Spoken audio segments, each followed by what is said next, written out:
ನಮಸ್ಕಾರ ಗೆಳೆಯರೆ, Karnataka for KS YouTube ಚಾನಲ್ಗೆ ತಮ್ಮೆಲ್ಲರಿಗೂ ಸ್ವಾಗತ. ನಾವು ಇಂದು ಎಕ್ಸೈಸ್ ಸಬ್ ಇನ್ಸ್ಪೆಕ್ಟರ್ 2019 ಪ್ರಶ್ನೆ ಪತ್ರಿಕೆಯನ್ನು ನೋಡೋಣ ಬನ್ನಿ. ಮೊದಲನೇ ಪ್ರಶ್ನೆ ಏನು ಹೇಳ್ತಾ ಇದೆ ಅಂದರೆ, ರೈತವಾರಿ ಪದ್ಧತಿಯು ಆರಂಭದಲ್ಲಿ ಡ್ಯಾಶ್ ರಾಜ್ಯದಲ್ಲಿ ಪರಿಚಯಿಸಲ್ಪಟ್ಟಿತ್ತು ಮತ್ತು ನಂತರ ಮಹಾರಾಷ್ಟ್ರ, ಪೂರ್ವ, ಪಂಜಾಬ್, ಅಸ್ಸಾಂ ಮತ್ತು ಕೂರ್ಗ್ಗಳಿಗೆ ವಿಸ್ತರಿಸಲ್ಪಟ್ಟಿತ್ತು ಅಂತ ಕೇಳ್ತಾ ಇದ್ದಾರೆ. ರೈತವಾರಿ ಪದ್ಧತಿ ಹೆಕ್ಟರ್ ಮಂಡ್ರೋ ಅವರು ಸ್ಥಾಪನೆ ಮಾಡ್ತಾರೆ. ಅದು ಎಲ್ಪ ಅಂದ್ರೆ ಈ ತಮಿಳುನಾಡಿನಲ್ಲಿ ಅಂತ ಹೇಳ್ತೀವಿ. ಇಲ್ಲಿ ನೋಡ್ಬೋದು, ನೀವು ಚಿತ್ರವನ್ನು ನೋಡ್ಬೋದು. ಇದರೊಳಗೆ ರೈತವಾರಿ ಪದ್ಧತಿ ಎಲ್ಪ ಅಂದ್ರೆ ಇದು ಇಂಡಿವಿಜುವಲ್ ಆಗಿ ಅವ್ರು ಟ್ಯಾಕ್ಸನ್ನು ಕಟ್ತಿದ್ದಾರೆ. ಅದರೊಳಗಡೆ ಈ ರೈತವಾರಿ ಪದ್ಧತಿಯನ್ನು ಈ ಕಲರ್ದಲ್ಲಿ ನಾವು ಡ್ಯಾಶ್ ಮಾಡಿದ್ದೀವಿ. ಮೊದಲಿಗೆ ಮದ್ರಾಸಲ್ಲಿ ಬಂತು, ಆಮೇಲೆ ಮೈಸೂರಲ್ಲಿ ಕೂಡ ಇದೆ, ಬಾಂಬೆಯಲ್ಲಿ ಕೂಡ ಇದೆ, ಅಸ್ಸಾಮಲ್ಲಿ ಕೂಡ ಇದೆ. ಆಪ್ಷನ್ಸ್ ಥ್ರೋ ನೋಡ್ರಿ, ಅದು ಕೂಡ ಹಾಗೆ ಆ ರೀತಿಯೇ ಬರೆದಿರೋದು. ಆರಂಭದಲ್ಲಿ ತಮಿಳುನಾಡಿನಲ್ಲಿ ಇದೆ, ಆಮೇಲೆ ಮಹಾರಾಷ್ಟ್ರ, ಪೂರ್ವ ಪಂಜಾಬು, ಅಸ್ಸಾಮು ಮತ್ತು ಕೂರ್ಗ್ಗಳಿಗೆ ಅಂತ ಹೇಳ್ತಾ ಇದ್ದಾರೆ. ಅದೇ ರೀತಿಯಾಗಿ ನೀವು ಬೇರೆ ಬೇರೆ ಇರುವಂತಹ ಈ ಮಹಲ್ವಾರಿ ಪದ್ಧತಿ ಆಗಿರ್ಬೋದು, ಜಮೀನ್ದಾರಿ ಪದ್ಧತಿ ಆಗಿರ್ಬೋದು, ಇವುಗಳು ಕೂಡ ಈ ಚಿತ್ರದಲ್ಲಿ ಯಾವ ಭಾಗದಲ್ಲಿ ಇದ್ದಾವೆ ಅನ್ನುವಂಥದ್ದನ್ನು ಕೂಡ ನೀವು ಅಬ್ಸರ್ವೇಷನ್ ಮಾಡ್ಬೋದು. ಹಾಗಾದರೆ ಏನ್ರಿ ಸರ್ ಈ ರೈತವಾರಿ ಪದ್ಧತಿ ಅಂತ ಹೇಳಿ, ಬ್ರಿಟಿಷರ ಕಾಲದಲ್ಲಿ ಅನೇಕ ರೆವಿನ್ಯೂ ಸಿಸ್ಟಮ್ಗಳು ಬರ್ತಾವೆ. ಅದರಲ್ಲಿ ಪ್ರಮುಖವಾಗಿರೋದು ಯಾವ ಸಿಸ್ಟಮ್ ಅಂತ ಕೇಳಿದ್ರೆ, ಒಂದನೇದು ಜಮೀನ್ದಾರಿ ಸಿಸ್ಟಮು, ಮಹಲ್ವಾರಿ, ಆಮೇಲೆ ರೈತವಾರಿ. ಹಾಗಾದರೆ ಯಾವಾಗ ಬಂತು ಇದು ಜಮೀನ್ದಾರಿ ಪದ್ಧತಿಯನ್ನು 1793ರಲ್ಲಿ ಜಾರಿಗೆ ತೊಗೊಂಬರ್ತಾರೆ. ಯಾರು ತೊಗೊಂಬರ್ತಾರೆ ಅಂದರೆ ಲಾರ್ಡ್ ಕಾರ್ನ್ವಾಲಿಸ್ ಜಾರಿಗೆ ತೊಗೊಂಬರೋದನ್ನು ನಾವು ಕಾಣ್ತಾ ಇದ್ದೀವಿ. ಅದೇ ರೀತಿಯಾಗಿ ಈ ಮಹಲ್ವಾರಿ ಪದ್ಧತಿಯನ್ನು 1822ರಲ್ಲಿ ಲಾರ್ಡ್ ವಿಲಿಯಂ ಬೆಂಟಿಂಗ್ ಅವರು ಜಾರಿಗೆ ತೊಗೊಂಬರೋದನ್ನು ನಾವು ನೋಡ್ತಾ ಇದ್ದೀವಿ. ಅದೇ ರೀತಿಯಾಗಿ ರೈತವಾರಿ ಪದ್ಧತಿಯನ್ನು 1792ರಲ್ಲಿ ಈ ಥಾಮಸ್ ಮಂಡ್ರೋ ಅನ್ನುವಂಥವ್ರು ತೊಗೊಂಡು ಬರ್ತಾರೆ. ಹಾಗಾದರೆ ಈ ಭೂಮಿಯ ಮಾಲೀಕ ಈ ಜಮೀನ್ದಾರಿ ಪದ್ಧತಿಯಲ್ಲಿ ಜಮೀನ್ದಾರ ಆಗಿರ್ತಾನೆ. ಮಹಲ್ವಾರಿ ಪದ್ಧತಿಯಲ್ಲಿ ಅನೇಕ ಹಳ್ಳಿಗಳು ಕೂಡಿ ಒಂದು ಹೋಲ್ ಮಾಡಿರ್ತಾರೆ.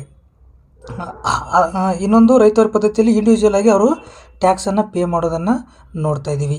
ಗೆಳೆಯರೆ, ನೆಕ್ಸ್ಟ್ ಕ್ವಶನ್ಸ್ ಹೋಗೋಣ ಬನ್ನಿ. ನೆಕ್ಸ್ಟ್ ಕ್ವಶನ್ ಏನು ಹೇಳ್ತಾ ಇದ್ದಾರೆ, ಭೂ ದಿನವನ್ನು ಪ್ರತಿ ವರ್ಷ ಆಚರಿಸುವ ದಿನಾಂಕ ಅಂತ ಕೇಳ್ತಿದ್ದಾರೆ. ಅರ್ತ್ ಡೇ ಯಾವಾಗ ಆಚರಣೆ ಮಾಡ್ತೀವಿ?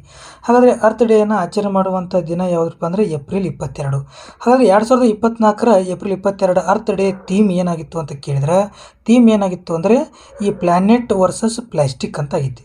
ಹಾಗಾದರೆ ಗ್ರಹ ಮತ್ತು ಪ್ಲಾಸ್ಟಿಕ್ ಬಗ್ಗೆನೇ ಈ ವರ್ಷ ಯಾಕೆ ಕೊಟ್ಟರು ಅಂದರೆ, ಪ್ಲಾಸ್ಟಿಕ್ ಏನು ಮಾಡ್ತಾ ಇದೆ ಅಂತ ಕೇಳಿದ್ರೆ, ಅನೇಕ ಜೀವಿಗಳನ್ನು ಅಂದರೆ ಪ್ರತಿ ವರ್ಷ ನಾವು ಏನು ಮಾಡ್ತಾ ಇದ್ದೀವಿ ಅಂದರೆ ಈ ಪ್ಲಾಸ್ಟಿಕ್ಕನ್ನು 350 ಮಿಲಿಯನ್ ಟನ್ಗಳಷ್ಟು ಪ್ಲಾಸ್ಟಿಕ್ಕನ್ನು ಉತ್ಪಾದನೆಯನ್ನು ಮಾಡ್ತಾ ಇದ್ದೀವಿ. ಅದೇ ರೀತಿಯಾಗಿ ಈ ಸಾಗರಗಳಲ್ಲಿ ಒಂದು ಅಥವಾ 2 ಮಿಲಿಯನ್ ಟನ್ದಷ್ಟು ಸಾಗರದಲ್ಲಿ ಈ ಪ್ಲಾಸ್ಟಿಕ್ ಸೇರೋದನ್ನು ನಾವು ಕಾಣ್ತಾ ಇದ್ದೀವಿ. ಹಾಗಾದರೆ ಸಾಗರದಲ್ಲಿ ಇರುವಂತಹ ಈ ಮರೈನ್ ಮ್ಯಾಮಲ್ಸ್ಗಳು ಅಂದರೆ ಈ ಸಸ್ತನಿಗಳು 1 ಲಕ್ಷ ಸಾವಿಗೀಡಾಗುತ್ತವೆ ಪ್ರತಿ ವರ್ಷ. ಅದೇ ರೀತಿಯಾಗಿ ಈ ಆಮೆಗಳು ಸಾಯ್ತಾ ಇದ್ದಾವೆ. ಅದೇ ರೀತಿಯಾಗಿ ಸೀ ಬರ್ಡ್ಗಳು ಕೂಡ ಏನಾಗ್ತಾ ಇದ್ದಾವೆ ಈ ಪ್ಲಾಸ್ಟಿಕ್ದಿಂದ ಸಾಯ್ತಾ ಇರೋಗೋಸ್ಕರ ಇದನ್ನೇನು ಮಾಡಿದ್ದಾರೆ, ಪ್ಲಾನೆಟ್ ವರ್ಸಸ್ ಪ್ಲಾಸ್ಟಿಕ್ ಅಂತ ಇಟ್ಟಿದ್ದಾರೆ. ಹಾಗಾದರೆ ಪ್ಲಾಸ್ಟಿಕ್ ಬಗ್ಗೆ ಏನಾದರೂ ನಾವು ಹಾಕ್ಕೊಂಡಿವನ ಗುರಿಗಳನ್ನು ಅಂತ ಕೇಳಿದರೆ ಗೋಲ್ಸ್ಗಳು ಕೂಡ ಇದ್ದಾವೆ. 2040 ಅನ್ನುವಷ್ಟುಗಳಲ್ಲಿ ನಾವು ಈ ಪ್ಲಾಸ್ಟಿಕ್ಕನ್ನು 60% ಉತ್ಪಾದನೆಯನ್ನು ಕಡಿಮೆ ಮಾಡುವಂಥ ಗುರಿಯನ್ನು ಇಟ್ಕೊಂಡಿವಿ. ಅದೇ ರೀತಿಯಾಗಿ 2030 ಅನ್ನುವಷ್ಟರಲ್ಲಿ ಸಿಂಗಲ್ ಯೂಸ್ ಪ್ಲಾಸ್ಟಿಕ್ಕನ್ನು ಕೂಡ ನಾವು ಹೊರಗಡೆ ಹಾಕಬೇಕು ಅನ್ನುವಂಥದ್ದನ್ನು ನಾವು ಪ್ಲ್ಯಾನ್ ಮಾಡ್ಕೊಂಡಿದ್ದೀವಿ. ಅದಕ್ಕೆ ಈ ವರ್ಷ 2024 ಅರ್ತ್ ಡೇದು ಪ್ಲ್ಯಾನೆಟ್ ವರ್ಸಸ್ ಪ್ಲಾಸ್ಟಿಕ್. ಹಾಗಾದರೆ ಏನು ಕೇಳ್ತಿದ್ದಾರೆ, ಜೂನ್ 5 ನಿಮ್ಗೆ ಗೊತ್ತು ಪರಿಸರ ದಿನ ಅಂತ ಆಚರಣೆ ಮಾಡ್ತೀವಿ. ಹಾಗಾದರೆ ಜೂನ್ 5 ಪರಿಸರ ದಿನದ ಒಂದು ಘೋಷವಾಕ್ಯ ಏನಂತ ಕೇಳ್ಬೋದು, ಅವರ್ ಲ್ಯಾಂಡ್ ಅವರ್ ಫ್ಯೂಚರ್ ಅಂತ ಕೇಳ್ತೀವಿ. ವಿ ಆರ್ ಜನರೇಟೆಡ್ ರಿಸ್ಟೋರೇಷನ್ ಅನ್ನೋದನ್ನು ನೋಡ್ತೀವಿ. ಜನವರಿ 26 ನಿಮ್ಗೆ ಏನು ಆಚರಣೆ ಮಾಡ್ತಾರೆ ಗೊತ್ತು. ಮಾರ್ಚ್ 22 ಏನು ಮಾಡ್ತೀವಿ ಅಂದರೆ ವಾಟರ್ ಡೇಯನ್ನು ಆಚರಣೆ ಮಾಡ್ತೀವಿ, ವರ್ಲ್ಡ್ ವಾಟರ್ ಡೇ. ಹಾಗಾದರೆ 2024 ವಾಟರ್ ಡೇ ಥೀಮ್ ಏನಂದ್ರೆ ವಾಟರ್ ಫಾರ್ ಪೀಸ್ ಅನ್ನುವಂಥದ್ದನ್ನು ನಾವು ನೋಡ್ತಾ ಇದ್ದೀವಿ. ಕೇಳಿರಿ, ನೆಕ್ಸ್ಟ್ ಕ್ವಶನ್ಸ್ ಹೋಗೋಣ ಬನ್ನಿ. ನೆಕ್ಸ್ಟ್ ಏನು ಕೇಳ್ತಾ ಇದ್ದಾರೆ, ಶಕ್ತಿಯ ಆಕಾರ, ಮೂಲದ ಬಗ್ಗೆ ಮತ್ತು ಅದರ ಇತಿಮಿತಿಗಳ ಬಗ್ಗೆ ಕೇಳ್ತಾರೆ. ತೈಲ ಶೇರ್ ಅಂತ ಕೇಳ್ತಾ ಇದ್ದಾರೆ. ಈ ತೈಲವನ್ನು ಎಲ್ಲಿಂದ ಪಡಿತೀವಿ ಅಂತ ಕೇಳಿದ್ರೆ, ಇದು ನಾವು ನೋಡ್ಬೇಕು ಪೆಟ್ರೋಲಿಯಂ ಅಂತದೆ. ಸೌರ ಒಂದು ಏನು ಅಂತ ಕೇಳಿದ್ರೆ, ಇದು ಒಂದು ಏನಾಗಿದೆ ಅಂದರೆ ಇದು ಪರಿಸರಾತ್ಮಕವಾಗಿ ಶಕ್ತಿಯ ಶುದ್ಧ ಆಕಾರವಾಗೈತಿ. ಅದೇ ಮಾರುತಗಳು, ಭೂ ಉಷ್ಣಗಳು ಕೇಳ್ತಾ ಇದ್ದಾರೆ. ಈ ಮಾರುತಗಳು ಏನಪ್ಪ ಅಂದ್ರೆ ಹಾರ್ನೆಸಿಂಗ್ ಸಮಸ್ಯೆಯನ್ನು ನಿವಾರಿಸುವುದು. ಈ ಭೂಗರ್ಭ ಉಷ್ಣ ಆಯ್ತಲ್ಲ ಜಿಯೋಥರ್ಮಲ್ಲು, ಇದು ನೆಲದಡಿ ಇರುವ ಶಾಖವನ್ನು ನೋಡ್ತಾ ಇದ್ದೀವಿ. ಈ ತೈಲ ಏನಾಗಿತ್ತಪ್ಪ ಅಂದರೆ ಈ ಪೆಟ್ರೋಲಿಯಮ್ದಾಗೈತಿ. ಹಾಗಾದರೆ ನಾವು ಏನ್ರಿ ಇದು ಶಕ್ತಿ ಆಕಾರ, ಎನರ್ಜಿ ಅಂತ ಹೇಳಿ ಶಕ್ತಿ ಸಂಪನ್ಮೂಲಗಳು ಅಂತ ನೋಡ್ತಾ ಇದ್ದೀವಿ. ಅದೇ ರೀತಿಯಾಗಿ ಶಕ್ತಿ ಸಂಪನ್ಮೂಲಗಳು ಅಥವಾ ಶಕ್ತಿಯಲ್ಲಿ ನಾವು ಇಲ್ಲಿ ಕಾಣ್ಬೋದು. ಇದರೊಳಗೆ 2 ಭಾಗ ಮಾಡ್ತೀವಿ, ಒಂದು ಸಾಂಪ್ರದಾಯಿಕ, ಒಂದು ಅಸಾಂಪ್ರದಾಯಿಕ. ಕನ್ವೆನ್ಷನ್ ಆ್ಯಂಡ್ ನಾನ್ ಕನ್ವೆನ್ಷನ್ ಅಂತೇಳಿ ಮಾಡ್ತೀವಿ. ಇದರೊಳಗೆ ಸಾಂಪ್ರದಾಯಿಕ ಒಳಗೆ ಕೋಲ್ ಬರೋದು ನೋಡ್ತೀವಿ, ಪೆಟ್ರೋಲಿಯಮು, ನ್ಯಾಚುರಲ್ ಗ್ಯಾಸು, ಎಲೆಕ್ಟ್ರಿಸಿಟಿ ಇದೆ. ಅದೇ ಈಗ ಸಾಂಪ್ರದಾಯಿಕ ಒಳಗೆ ಅಂದರೆ ನವೀಕರಿಸಲಾಗುವ ಒಳಗೆ ಸೋಲಾರ್ ಎನರ್ಜಿ ಇದೆ, ವಿಂಡ್ ಪವರ್ ಇದೆ, ಬಯೋಗ್ಯಾಸ್ ಇದೆ, ಟೈಡಲ್ ಎನರ್ಜಿ ಇದೆ, ಜಿಯೋ ಥರ್ಮಲ್ ಇರೋದನ್ನು ಕಾಣ್ತಾ ಇದ್ದೀವಿ ಗೆಳೆಯರೆ. ಹಾಗಾದರೆ ಕೋಲನ್ನು ಅತಿ ಹೆಚ್ಚು ಉತ್ಪಾದನೆ ಮಾಡುವಂತಹ ರಾಜ್ಯ ಯಾವುದಪ್ಪ ಅಂದರೆ ಜಾರ್ಖಂಡ್ ಅಂತೀವಿ. ಪೆಟ್ರೋಲಿಯಮನ್ನು ಅತಿ ಹೆಚ್ಚು ಉತ್ಪಾದನೆ ಮಾಡುವಂಥ ರಾಜ್ಯ ರಾಜಸ್ಥಾನ ಅಂತ ಕೇಳ್ತೀವಿ. ನ್ಯಾಚುರಲ್ ಗ್ಯಾಸನ್ನು ಅಸ್ಸಾಂ ಜಾಸ್ತಿ ಉತ್ಪಾದನೆ ಮಾಡುತ್ತದೆ. ಎಲೆಕ್ಟ್ರಿಸಿಟಿಯನ್ನು ಮಹಾರಾಷ್ಟ್ರ ಜಾಸ್ತಿ ಉತ್ಪಾದನೆ ಮಾಡೋದನ್ನು ಕಾಣ್ತಾ ಇದ್ದೀವಿ. ಅದೇ ರೀತಿಯಾಗಿ ಸೋಲಾರ್ ಯಾವ ರಾಜ್ಯ ಹೆಚ್ಚು ಉತ್ಪಾದನೆ ಮಾಡ್ತೈತೆ ಅಂದರೆ ಇದು ಕೂಡ ರಾಜಸ್ಥಾನ ಉತ್ಪಾದನೆ ಮಾಡುತ್ತದೆ. ಇದು ಗಾಳಿ ಯಂತ್ರ ಅಥವಾ ಈ ಪವನ ವಿದ್ಯುತ್ತನ್ನು ತಯಾರು ಮಾಡುವಂಥದ್ದು ತಮಿಳುನಾಡು ಫಸ್ಟ್ ರ್ಯಾಂಕ್ ಇರೋದು. ಬಯೋಗ್ಯಾಸ್ ನೋಡ್ರಿ ಉತ್ತರ ಪ್ರದೇಶ ಫಸ್ಟ್ ಇರೋದು. ಈ ಟೈಡಲ್ ಎನರ್ಜಿ ಅಂದರೆ ಏನ್ರಿ ಅಂದರೆ ಗುಜರಾತ್ ಇರೋದನ್ನು ನೋಡ್ತಾ ಇದ್ದೀವಿ. ಗುಜರಾತ್ ಯಾಕೆ ಟೈಡಲ್ ಎನರ್ಜಿಯಲ್ಲಿ ಜಾಸ್ತಿ ಇದೆ ಅಂತ ಕೇಳಿದರೆ ಸರ್, ಗುಜರಾತ್ ಬರೋದು ಯಾವ ಭಾಗದಲ್ಲಿ? ಈ ಭಾಗದಲ್ಲಿ. ಹಾಗಾದರೆ ಈ ವಾಟರ್ ಎಲ್ಲ ಇದ್ರ ಒಳಗಡೆ ನೀರುಗಡೆ ಹೋಗೋದ್ರಿಂದ ಇದಕ್ಕೆ ಗಲ್ಫ್ ಆಫ್ ಕಂಬದ್, ಗಲ್ಫ್ ಆಫ್ ಕಚ್ ಅಂತ ನೋಡಿರ್ತೀರಿ ನೀವು. ಇವು ಗಲ್ಫ್ಗಳು. ಗಲ್ಫ್ ಅಂದರೆ ಏನ್ರಿ ಅಂದರೆ 3 ಭಾಗದ ಕಡೆ ಭೂಮಿ ಇರೋದು, ಒಂದು ಭಾಗ ನೀವು ವಾಟರ್ ಫ್ಲೋ ಆತಂದರೆ ಅದಕ್ಕೆ ಗಲ್ಫ್ ಆಗಿರ್ತದೆ. ಇಲ್ಲಿ ಏನಾಗಿದೆ ಅಂದರೆ ಒಳಗಡೆ ಹೋಗೋದಂಥ ನೀರು ಏನಾಗ್ತಾ ಇದೆ, ಇಲ್ಲಿ ಟೈಡಲ್ ಎನರ್ಜಿಯನ್ನು ಜಾಸ್ತಿ ಉತ್ಪಾದನೆ ಮಾಡೋದನ್ನು ಕಾಣ್ತೀವಿ. ಅದಕ್ಕೋಸ್ಕರ ಟೈಡಲ್ ಎನರ್ಜಿಗೆ ಗುಜರಾತ್ಗೆ ಫಸ್ಟ್ ಇರೋದು. ಇನ್ನು ಜಿಯೋ ಥರ್ಮಲಲ್ಲಿ ಫಸ್ಟ್ ಯಾವ ರಾಜ್ಯ ಇದೆ ಅಂತ ಕೇಳ್ತಾರೆ. ಜಿಯೋ ಥರ್ಮಲಲ್ಲಿ ಫಸ್ಟ್ ಇರೋ ರಾಜ್ಯ ಯಾವುದ್ರಿ ಅಂತ ಕೇಳಿದ್ರೆ ಅದು ಮಧ್ಯಪ್ರದೇಶ ಆಗಿರೋದನ್ನು ನೋಡ್ತಾ ಇದ್ವಿ. ಹಾಗಾದರೆ ಏನ್ರಿ ಸರ್ ಈ ಶಕ್ತಿ ಸಂಪನ್ಮೂಲ ಅಥವಾ ಈ ಎನರ್ಜಿ ಅಂತ ಕೇಳಿದ್ರೆ, ನಾವು ವಿದ್ಯುತ್ ಉತ್ಪಾದನೆಗೆ ಅಗತ್ಯವಾಗಿರುವ ಸಂಪನ್ಮೂಲಗಳನ್ನು ಶಕ್ತಿ ಸಂಪನ್ಮೂಲಗಳಂತ ಕರಿತೀವಿ.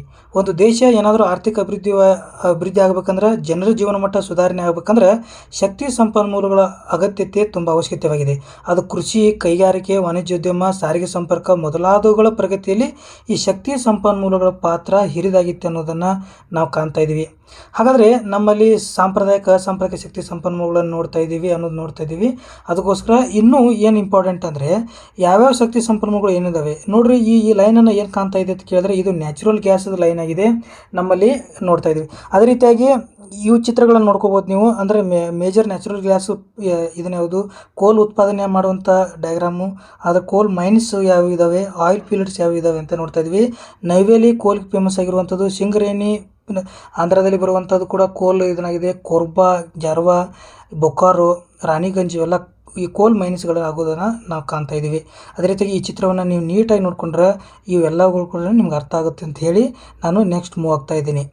ಗೆಳೆಯರೆ ಬನ್ನಿ, ಏನು ಹೇಳ್ತಾ ಇದೆ ಅಂತ ಕೇಳಿದ್ರೆ, ಕರ್ನಾಟಕವು ಗರಿಷ್ಠ ಮಳೆಯನ್ನು ಇಲ್ಲಿಂದ ಪಡೆಯುವುದು ಅಂತ ಕೇಳ್ತಾರೆ. ಹಾಗಾದರೆ ನಮ್ಮಲ್ಲಿ ಭಾರತವೇ ಮಾನ್ಸೂನ್ ಮಾರುತಗಳಿಂದ ಮಳೆಯನ್ನು ಪಡೆಯುವಂಥದ್ದು.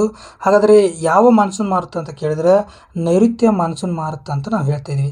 ಹಾಗಾದರೆ ಕರ್ನಾಟಕ ಯಾವ ರೀತಿ ಯಾವ ಟೈಮ್ದಲ್ಲಿ ಯಾವ ಬರ್ತವೆ, ಮಳೆಗಾಲ, ಚಳಿಗಾಲ ಅಂತ ನಾವು ನೋಡ್ತಾ ಇದ್ದೀವಿ, ಬೇಸಿಗೆ ಕಾಲ ಅಂಥೇಳಿ ಯಾವ ಕಾಲಗಳನ್ನ ಒಟ್ಟು 4 ಭಾಗಗಳನ್ನು ನಾವು ಮಾಡ್ತಾ ಇದ್ದೀವಿ, ನಿಮ್ಗೆ ಗೊತ್ತಿರಬೇಕದು. ಹಾಗಾದರೆ ಯಾವ್ಯಾವುದು ಅಂತ ಕೇಳಿದರೆ ಒಂದನೇದು ನೈಋತ್ಯ ಮಾನ್ಸೂನ್ ಮಾರುತಗಳ ಕಾಲ ಅಂತ ನೋಡ್ತೀವಿ, ಒಂದನೇದು. ಹಾಗಾದರೆ ಕರ್ನಾಟಕದಲ್ಲಿ ಎಷ್ಟು ಪರ್ಸೆಂಟೇಜ್ ಮಳೆ ಆಕೈತಿ ಅಂತ ಕೇಳಿದರೆ 75% ಮಳೆ ಆಕೈತಿ. 80% ಮಳೆ ಆಗುತ್ತೆ ಕರ್ನಾಟಕದಲ್ಲಿ.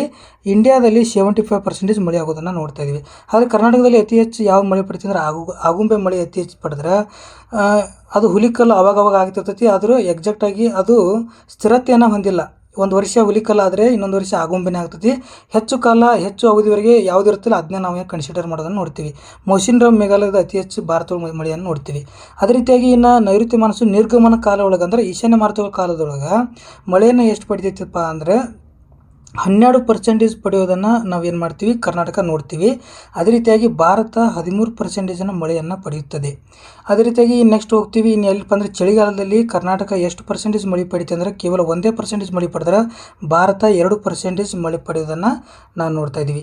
ಹಾಗಾದರೆ ಬೇಸಿಗೆ ಕಾಲದಲ್ಲಿ ಎಷ್ಟು ಮಳೆ ಪಡೆಯುತ್ತೆ ಅಂತ ಕೇಳಿದರೆ ಬೇಸಿಗೆ ಕಾಲದಲ್ಲಿ ಕರ್ನಾಟಕ 7% ಪಡೆದ್ರೆ ಭಾರತ 10% ಮಳೆ ಪಡೆಯೋದನ್ನು ನೋಡ್ತಾ ಇದ್ದೀವಿ. ಇವುಗಳನ್ನು ಕೌಂಟ್ ಮಾಡಿದರೆ ನೀವು ಇದು ಕೂಡ 100 ಆಗುತ್ತೆ, ಇದು ಕೂಡ 100 ಆಗುತ್ತೆ ಅನ್ನೋಂಥದ್ದನ್ನು ಹೇಳ್ತಾ ಇದ್ದೀನಿ. ಗೆಳೆಯರೆ ಬನ್ನಿ ನೆಕ್ಸ್ಟ್ ಪ್ರಶ್ನೆಗೆ ಹೋಗೋಣ. ಏನು ಹೇಳ್ತಾ ಇದ್ದೀನಿ ಅಂತ ಕೇಳಿದ್ರೆ, ನೆಕ್ಸ್ಟ್ ಪ್ರಶ್ನೆ, ಭಾರತದಲ್ಲಿನ ಅತ್ಯಂತ ಗಂಡಾಂತರ ಅಂದರೆ ಕ್ರಿಟಿಕಲ್ ಎಂಡೇಂಜರ್ಡ್ ಕೊಳಗಾಗಿರುವ ಪಕ್ಷಿಗಳಲ್ಲಿ ಒಂದು ಅಂತ ಹೇಳ್ತಾ ಇದ್ದಾರೆ. ಹಾಗಾದರೆ ಇದರಲ್ಲಿ ಆನ್ಸರ್ ಯಾವುದ್ರಿ ಅಂತ ಕೇಳಿದ್ರೆ ಇದರಲ್ಲಿ ಗ್ರೇಟ್ ಇಂಡಿಯನ್ ಬಸ್ಟರ್ಡ್ ಅಂತ ಹೇಳ್ತೀವಿ. ಹಾಗಾದರೆ ಯಾವ್ಯಾವ ಪಕ್ಷಿಗಳು ಕ್ರಿಟಿಕಲ್ ಎಂಜೆಂಡೆಡ್ ಆಗಿದ್ದಾವೆ ಭಾರತದಲ್ಲಿ ಅಂತ ಕೇಳಿದ್ರೆ ನೀವು ಇಲ್ಲಿ ನೋಡ್ತಾ ಇದ್ದೀರಿ ಚಿತ್ರವನ್ನು. ಯಾವುದು ಅಂತ ಕೇಳಿದ್ರೆ ಪೇರ್ ಪೋಚಾಡನ್ನು ನೋಡ್ತೀವಿ, ಅರಣ್ಯ ಗೂಬೆ ಇರೋದನ್ನು ನೋಡ್ತೀವಿ. ಗ್ರೇಟ್ ಇಂಡಿಯನ್ ಬಸ್ಟರ್ಡ್ ಇಲ್ಲೇ ಇದೆ, ಇದೇ ಪ್ರಶ್ನೆ ಆಗಿರೋದು. ಬಂಗಾಳದ ಫ್ಲೋರಿಕಲ್ ಅನ್ನ ಆಗಿರೋದು ನೋಡ್ತೇವೆ, ಸೈಬೇರಿಯನ್ ಕ್ರೇನ್ ಇರೋದನ್ನು ನೋಡ್ತಾ ಇದ್ದೀವಿ, ಕೆಂಪು ತಲೆಯ ರಣಹದ್ದು ಇರೋದನ್ನು ಕಾಣ್ತಾ ಇದ್ದೀವಿ, ಬಿಳಿ ಹೊಟ್ಟೆಯ ಹೆರಾನ್ ಇದೆ, ಅದೇ ರೀತಿಯಾಗಿ ಭಾರತೀಯ ರಣಹದ್ದು ಇದೆ, ಹಿಮಾಲಯನ್ ಕ್ವೀನ್ ಇದೆ, ಗುಲಾಬಿ ತಲೆಯ ಬಾತುಕೋಳು ಇದೆ. ಹಾಗಾದರೆ 50 ಪಕ್ಷಿಗಳ ಗಟ್ಟಲೆ ಒಂದು ಲಿಸ್ಟ್ ಬಂದು ಅಂದರೆ ಇವೆಲ್ಲನೂ ಇಂಪಾರ್ಟೆಂಟ್ ರೀ ಸರ್ ಅಂತ ಕೇಳಿದರೆ ಎಲ್ಲನೂ ಏನು ಇಂಪಾರ್ಟೆಂಟ್ ಅಲ್ಲ. 2024-3 ಇತ್ತೀಚೆಗೆ ಯಾವುಗಳ ಘೋಷಣೆ ಮಾಡಿರ್ತಾರೆ ಕ್ರಿಟಿಕಲಿ ಎಂಡೇಂಜರ್ಡ್ ವಲ್ನರೇಬಲ್ ಅನ್ನುವಂಥದ್ದನ್ನೇ ನಾವು ಏನು ಮಾಡ್ಕೋಬೇಕು ರೀ, ಅವುಗಳನ್ನು ಮಾತ್ರ ನಾವು ಅಧ್ಯಯನವನ್ನು ಮಾಡ್ಕೋಬೇಕು. ಗೆಳೆಯರೇ, ನೆಕ್ಸ್ಟ್ ಪ್ರಶ್ನೆಗೆ ಹೋಗೋಣ. ಭಾರತೀಯ ಸಂವಿಧಾನದ ಯಾವ ಕಲಮು ಭಾರತವನ್ನು ರಾಜ್ಯಗಳ ಒಕ್ಕೂಟವೆಂದು ಘೋಷಿಸಿದೆ ಅಂತ ಕೇಳ್ತಿದ್ರೆ, ಹಾಗಾದರೆ ರಾಜ್ಯಗಳ ಒಕ್ಕೂಟವೆಂದು ಘೋಷಣೆ ಮಾಡಿದ್ದು ಯಾವುದು ಆರ್ಟಿಕಲ್ ಅಂತ ಕೇಳಿದ್ರೆ ಕಲಂ 1 ಅಂತ ಹೇಳ್ತೈತಿ. ಹಾಗಾದರೆ ಭಾರತದ ದೇಶದ ಹೆಸರನ್ನು ಕೂಡ ಹೇಳುವಂಥದ್ದು ಆರ್ಟಿಕಲ್ಲು ಕೂಡ ಇದೆ. ಇದು ಭಾರತ ಈ ರೀತಿ ಇದೆ, ಇದೇ ಭಾರತ ಅಂತ ಹೇಳೋ ಆರ್ಟಿಕಲ್ ಯಾವುದಪ್ಪ ಅಂತ ಕೇಳಿದ್ರೆ ಆರ್ಟಿಕಲ್ 1 ಅಂತ ಹೇಳೋದು. ಆರ್ಟಿಕಲಲ್ಲಿ ಡಾಕ್ಟರ್ BR ಅಂಬೇಡ್ಕರ್ ಅವರು ಏನಂತ ಕರೀತಾರೆ ಅಂತ ಕೇಳಿದರೆ ಭಾರತವು ರಾಜ್ಯಗಳ ಒಕ್ಕೂಟವಾಗಿದೆ ಅಂತ ಹೇಳಿದ್ದಾರೆ. ಅದೇ ರೀತಿಯಾಗಿ 1ನೇ ವಿಧಿಯ ಪ್ರಕಾರ ಭಾರತದ ಭೂಪ್ರದೇಶವನ್ನು 3 ವರ್ಗಗಳಾಗಿ ಗೆಳೆಯರೇ ನಾವು ನೋಡ್ತಾ ಇದ್ದೀವಿ. ಹಾಗಾದರೆ ಆ 3 ವರ್ಗಗಳು ಯಾವುವು? 1ನೇದು ರಾಜ್ಯಗಳ ಭೂಪ್ರದೇಶ ಒಂದಿದೆ, ನಮ್ಗೆ ಗೊತ್ತು, ನಿಮಗೆ 28 ರಾಜ್ಯಗಳಿದ್ದಾವೆ. ಇನ್ನು 2ನೇದು ಕೇಂದ್ರಾಡಳಿತ ಪ್ರದೇಶಗಳು ಇದೆ, ಗೊತ್ತು, 8 ಕೇಂದ್ರಾಡಳಿತ ಪ್ರದೇಶಗಳಿದ್ದಾವೆ. ಹಾಗಾದರೆ 3ನೇದು ಏನು ಅಂತ ಕೇಳಿದರೆ ಯಾವುದೇ ಸಮಯದಲ್ಲಾದರೂ ಭಾರತ ಸರ್ಕಾರ ವಶಪಡಿಸಿಕೊಂಡ ಭೂಪ್ರದೇಶವೇ ಆಗಿರುತ್ತೆ ಅಂತೇಳಿ 1ನೇ ಆರ್ಟಿಕಲ್ ಹೇಳುವಂಥದ್ದು. ಹಾಗಾದರೆ 1ನೇ ಆರ್ಟಿಕಲ್ ಏನು ಡೀಲ್ ಮಾಡುತ್ತೆ? ರಾಜ್ಯ ಮತ್ತು ಕೇಂದ್ರಾಡಳಿತ ಪ್ರದೇಶಗಳ ಹೆಸರು ಮತ್ತು ಭೂ ಭೌಗೋಳಿಕ ವ್ಯಾಪ್ತಿಯನ್ನು ಸಂವಿಧಾನದ 1ನೇ ಅನುಸೂಚಿಯಲ್ಲಿ ಹೆಸರಿಸಲಾಗಿದೆ ಅಂತ ಹೇಳ್ತೀವಿ. ಹಾಗಾದರೆ ಈ ಆರ್ಟಿಕಲ್ 2 ಇದೆ ನೋಡ್ರಿ. ಈ ಆರ್ಟಿಕಲ್ 2 ಏನು ಹೇಳ್ತೈತೆ ಅಂದರೆ ಸಂವಿಧಾನದಲ್ಲಿ ಸಂಸತ್ತಿಗೆ 2 ಅಧಿಕಾರಗಳನ್ನು ಕೊಟ್ಟಿದೆ. ಆರ್ಟಿಕಲ್ 2 ಸರ್ ಏನೇನು ರೀ? 1ನೇ ಆರ್ಟಿಕಲ್ ಏನು ಹೇಳ್ತೈತಪ್ಪ ಅಂದರೆ ನೂತನ ರಾಜ್ಯಗಳನ್ನು ಭಾರತದ ಒಕ್ಕೂಟಕ್ಕೆ ಸೇರ್ಪಡೆ ಅಧಿಕಾರ. ನಾವು ಗೋವಾನ ನೋಡಿದ್ವಿ 1961ರಲ್ಲಿ ಸೇರ್ಪಡೆ ಮಾಡ್ಕೊಂಡ್ವಿ ಆಪರೇಷನ್ ವಿಜಯ್ ಮುಖಾಂತರ, ಇದು ಹೇಳ್ತೀವಿ. ಇನ್ನು 2ನೇದು ಏನು ಹೇಳ್ತೈತೆ ಅಂದರೆ ನೂತನ ರಾಜ್ಯಗಳನ್ನು ಸ್ಥಾಪಿಸುವ ಅಧಿಕಾರ ಅಂದರೆ ನಾವು ಸಿಕ್ಕಿಮನ್ನು 1975ರಲ್ಲಿ ರೆಫರೆಂಡಮ್ ಅಂದರೆ ಮುಖಾಂತರ ನಾವು ಏನು ಮಾಡಿದ್ದೀವಿ, ಸೇರಿಸ್ಕೊಂಡಿವಿ. ಇವೆರಡು ಆರ್ಟಿಕಲ್ 2 ಆಗಿರೋದು. ಹಾಗಾದರೆ ಆರ್ಟಿಕಲ್ 3 ಏನು ಮಾಡುತ್ತೆ ಅಂದರೆ ನೀವು ನೋಡಿರಿ, ಅನೇಕ ರಾಜ್ಯಗಳ ಹೆಸರುಗಳ ವಿಸ್ತೀರ್ಣವನ್ನು ಬದಲಾಯಿಸೋದಾಗಿರ್ಬೋದು, ಅಥವಾ ಒಂದು ರಾಜ್ಯವನ್ನು ಹೊಸದಾಗಿ ರಚನೆಗಳು ಮಾಡೋದಾಗಿರ್ಬೋದು, ಅದೇ ರೀತಿಯಾಗಿ ಒಂದು ಗಡಿಯನ್ನು ಬದಲಾಯಿಸೋದಾಗಿರ್ಬೋದು, ಇವುಗಳನ್ನು ಕೂಡ ಎಲ್ಲ ಆರ್ಟಿಕಲ್ ಏನು ಮಾಡ್ತೈತಪ್ಪ ಅಂದರೆ 3 ಪ್ರಕಾರನೇ ಮಾಡುವಂಥದ್ದು. ಹಾಗಾದರೆ ಹೆಸರನ್ನು ಚೇಂಜ್ ಮಾಡ್ತಾವಲ್ಲ, ನಾವು ಮೈಸೂರು ರಾಜ್ಯವನ್ನು ಕರ್ನಾಟಕ ಅಂತ ಹೆಸರಿಟ್ಟಿವಿ ಆರ್ಟಿಕಲ್ 3 ಪ್ರಕಾರನ. ಇತ್ತೀಚೆಗೆ ಕರೆಂಟ್ ಅಫೇರ್ಸ್ ಇದೆ, ಕೇರಳ ಸರ್ಕಾರ ಹೇಳಿದೆ ನಮ್ಮ ಕೇರಳವನ್ನು ಕೇರಳಂ ಅಂತ ಇಡ್ರಿ ಅಂತ ಹೇಳ್ತದೆ, ಅದು ಆರ್ಟಿಕಲ್ 3 ಆಗುತ್ತೆ.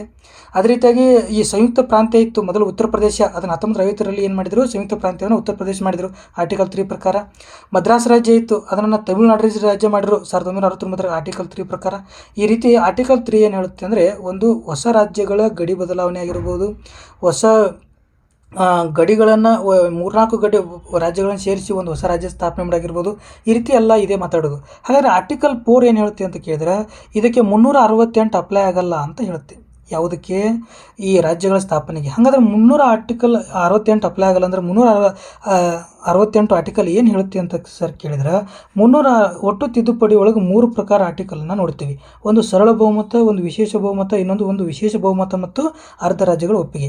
ಹಾಗಾದರೆ ಈ ಸರಳ ಬಹುಮತದ ಬಗ್ಗೆ ಆರ್ಟಿಕಲ್ 368 ಏನು ಮಾಡಲ್ರಿ, ಮಾತಾಡಲ್ರಿ. ಕೇವಲ ವಿಶೇಷ ಬಹುಮತ ಮತ್ತು ಅರ್ಧ ರಾಜ್ಯಗಳ ಬಗ್ಗೆ ಮಾತನಾಡುತ್ತದೆ. ಹಾಗಾದ್ರೆ 368 ಆರ್ಟಿಕಲ್ ಅಪ್ಲೈ ಆಗಲ್ಲ ಅಂದರೆ ಇದಕ್ಕೆ ಏನು ಮಾಡಬೇಕಂದ್ರೆ ರಾಜ್ಯಗಳ ಸ್ಥಾಪನೆಗೆ ಏನು ಮಾಡಬೇಕು ಅಂದರೆ ಸರಳ ಬಹುಮತದಿಂದ ಸ್ಥಾಪನೆ ಮಾಡಬೇಕು. ಹಾಗಾದರೆ ಸಂಸತ್ತು ಹೇಗೆ ಒಂದು ರಾಜ್ಯವನ್ನು ಒಂದು ಗಡಿ ಬದಲಾವಣೆಯನ್ನು ಮಾಡುತ್ತದೆ ಅಂತ ಕೇಳಿದ್ರೆ ಮೊದಲು ಏನು ಮಾಡಬೇಕ್ರಿ ಅಂದ್ರೆ ರಾಷ್ಟ್ರಪತಿ ಕಡೆಯಿಂದ ಶಿಫಾರಸು ಕಡ್ಡಾಯವಾಗಿ ಬೇಕು. ಅವಾಗ ಒಬ್ಬ ಮಿನಿಸ್ಟರ್ ಏನು ಮಾಡ್ತಾನೆ, ಬಿಲ್ ರೆಡಿ ಮಾಡ್ತಾನೆ. ಬಿಲ್ ರೆಡಿ ಮಾಡಿದ ನಂತರ ಅದು ಲೋಕಸಭೆಯಲ್ಲಿ ಹೋಗಿ ಸರಳ ಬಹುಮತ, ರಾಜ್ಯಸಭೆಯಲ್ಲಿ ಹೋಗಿ ಸರಳ ಬಹುಮತನ ತಗೊಂಡು ಆಮೇಲೆ ಮತ್ತು ರಾಷ್ಟ್ರಪತಿ ಸಹಿ ಆದ್ರೆ ಇದು ಏನಾದ್ರಪ್ಪ ಅಂದ್ರೆ ಒಂದು ರಾಜ್ಯ ಸ್ಥಾಪನೆ ಆಗುತ್ತದೆ. ಗೆಳೆಯರೆ, ನಾನು ಪ್ರೀವಿಯಸ್ ಕ್ಲಾಸಲ್ಲಿ ಯಾವುದೋ ಒಂದು ಕ್ಲಾಸಲ್ಲಿ ಸಂಪೂರ್ಣವಾಗಿ ಯಾವ್ಯಾವ ರಾಜ್ಯಗಳು ಯಾವ್ಯಾವ ಕಾಲಕ್ಕೆ ಸ್ಥಾಪನೆ ಆಗಿದ್ದಾವೆ, ಒಟ್ಟು 28 ರಾಜ್ಯಗಳಿದಾವಲ್ಲ, 14 ರಾಜ್ಯಗಳು 6 ಕೇಂದ್ರ ಪ್ರದೇಶಗಳು 1956ರಲ್ಲಿ ಸ್ಥಾಪನೆ ಆಗಿದ್ದು ನಿಮ್ಗೆ ಗೊತ್ತು. ಹಾಗೆ 28 ಎಲ್ಲ ಹೇಗಾದವು ಅನ್ನುವಂಥ ಒಂದು ಸ್ಟೋರಿನೇ ಅದರಲ್ಲಿ ನಾನು ಡಿಸ್ಕಷನ್ ಮಾಡಿದ್ದೀನಿ. ನೀವು ಪ್ರೀವಿಯಸ್ ಕ್ಲಾಸ್ಗಳನ್ನು ಸರ್ಚ್ ಮಾಡಿರಿ, ನೋಡಿರಿ ಅಂತ ಕೇಳ್ತಾ ಬನ್ನಿ ಗೆಳೆಯರೆ, ನೆಕ್ಸ್ಟ್ ಕ್ವಶನ್ ಹೋಗೋಣ. ಏನು ಹೇಳ್ತಾ ಇದ್ದಾರೆ ಅಂತ ಕೇಳಿ, 1960ರಲ್ಲಿ ಡಾಕ್ಟರ್ ಆರ್ ನಾಗೇಗೌಡರ ನೇತೃತ್ವದಲ್ಲಿ ಸಮಿತಿಯನ್ನು ರಚನೆ ಮಾಡಿದ ಮುಖ್ಯಮಂತ್ರಿ ಯಾರು ಅಂತ ಕೇಳ್ತಿದ್ದಾರೆ. ಹಾಗಾದರೆ 60ರಲ್ಲಿ ಇಲ್ಲಿದ್ದವರು ಯಾರು ಏನಪ್ಪ ಅಂದ್ರೆ ಮುಖ್ಯಮಂತ್ರಿಗಳು ಇಲ್ಲದೇ ಇರೋದನ್ನು ನಾವು ಕಾಣ್ತಾ ಇದ್ದೀವಿ. ಹಾಗಾದರೆ ವೀರೇಂದ್ರ ಪಾಟೀಲ್ ಅವರು ಇವಾಗಿದ್ರೆ ಕೇಳಿದ್ರೆ 1969ರಾಗಿದ್ದರು. ಫಸ್ಟ್ ಟೈಮ್ ಇವರಲ್ಲೇ ನಮ್ಮ ರಾಷ್ಟ್ರಪತಿ ಆಡೋಕ್ಕೆ ಹೇಳಿದರು. ಇನ್ನು 1989ರಾಗೂ ಇವರೇ ಇದ್ದರು. ಒಂದ್ಸಲ KS ಅಲ್ಲಿ ಕ್ವಶನ್ ಕೇಳಿದ್ರು, ಏನಪ್ಪ ಅಂತ ಕೇಳಿದ್ರೆ ಈ ಮುಖ್ಯಮಂತ್ರಿಗಳು ಸೀರಿಯಲ್ ಆಗಿ ಜೋಡಿಸ್ರಿ ಅಂತೇಳಿ. ಗುಂಡೂರಾವ್ 1980 ಕಾಲದೊಳಗಿದ್ರು ದೇವರಾಜ ಅರಸು ಆದ ನಂತರ. ಹಾಗಾದರೆ ಫಸ್ಟಕ್ಕೆ ಆಮೇಲೆ ವೀರೇಂದ್ರ ಹೆಗಡೆ 89 ಬಂದದನ್ನು ಯಾರಾದರೂ ಗೊತ್ತಿದ್ರೆ ಆಮೇಲೆ ಗುಂಡೂರಾವ್ ನಂತರ ಅವ್ರನ್ನ ಏನು ಮಾಡ್ತಾರೆ, ಯಾಡ್ ಮಾಡ್ತಾರೆ. ಹಾಗಾದರೆ ಅದು ಆನ್ಸರ್ ರಾಂಗ್ ಹಾಕಿತ್ತು. ಅವರು ಫಸ್ಟ್ನೇ ತನಕ ಕನ್ಸಿಡರ್ ಮಾಡಿದರು KS ಎಕ್ಸಾಮ್ದಲ್ಲಿ.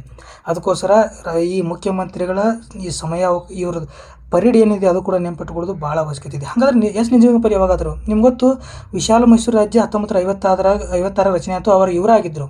ಆದರೆ 56ರಿಂದ 58ರವರೆಗೆ ಮಾತ್ರ ಇದ್ದರು. ಯಾಕೆ 58ಕ್ಕೆ ಇವ್ರು ರಾಜೀನಾಮೆ ಕೊಡಬೇಕಾಯ್ತು ಅಂದರೆ, ಇವರು ಕೇಂದ್ರದ ಸೇವೆಗೆ ಇವ್ರಿಗೆ INC ಅಧ್ಯಕ್ಷತೆ ಮಾಡ್ತೀವಿ ಅಥವಾ ಏನೋ ಒಂದು ಹೇಳಿದರು. ಅವಾಗ ಇವರು ಕೇಂದ್ರಕ್ಕೆ ಹೋದರು.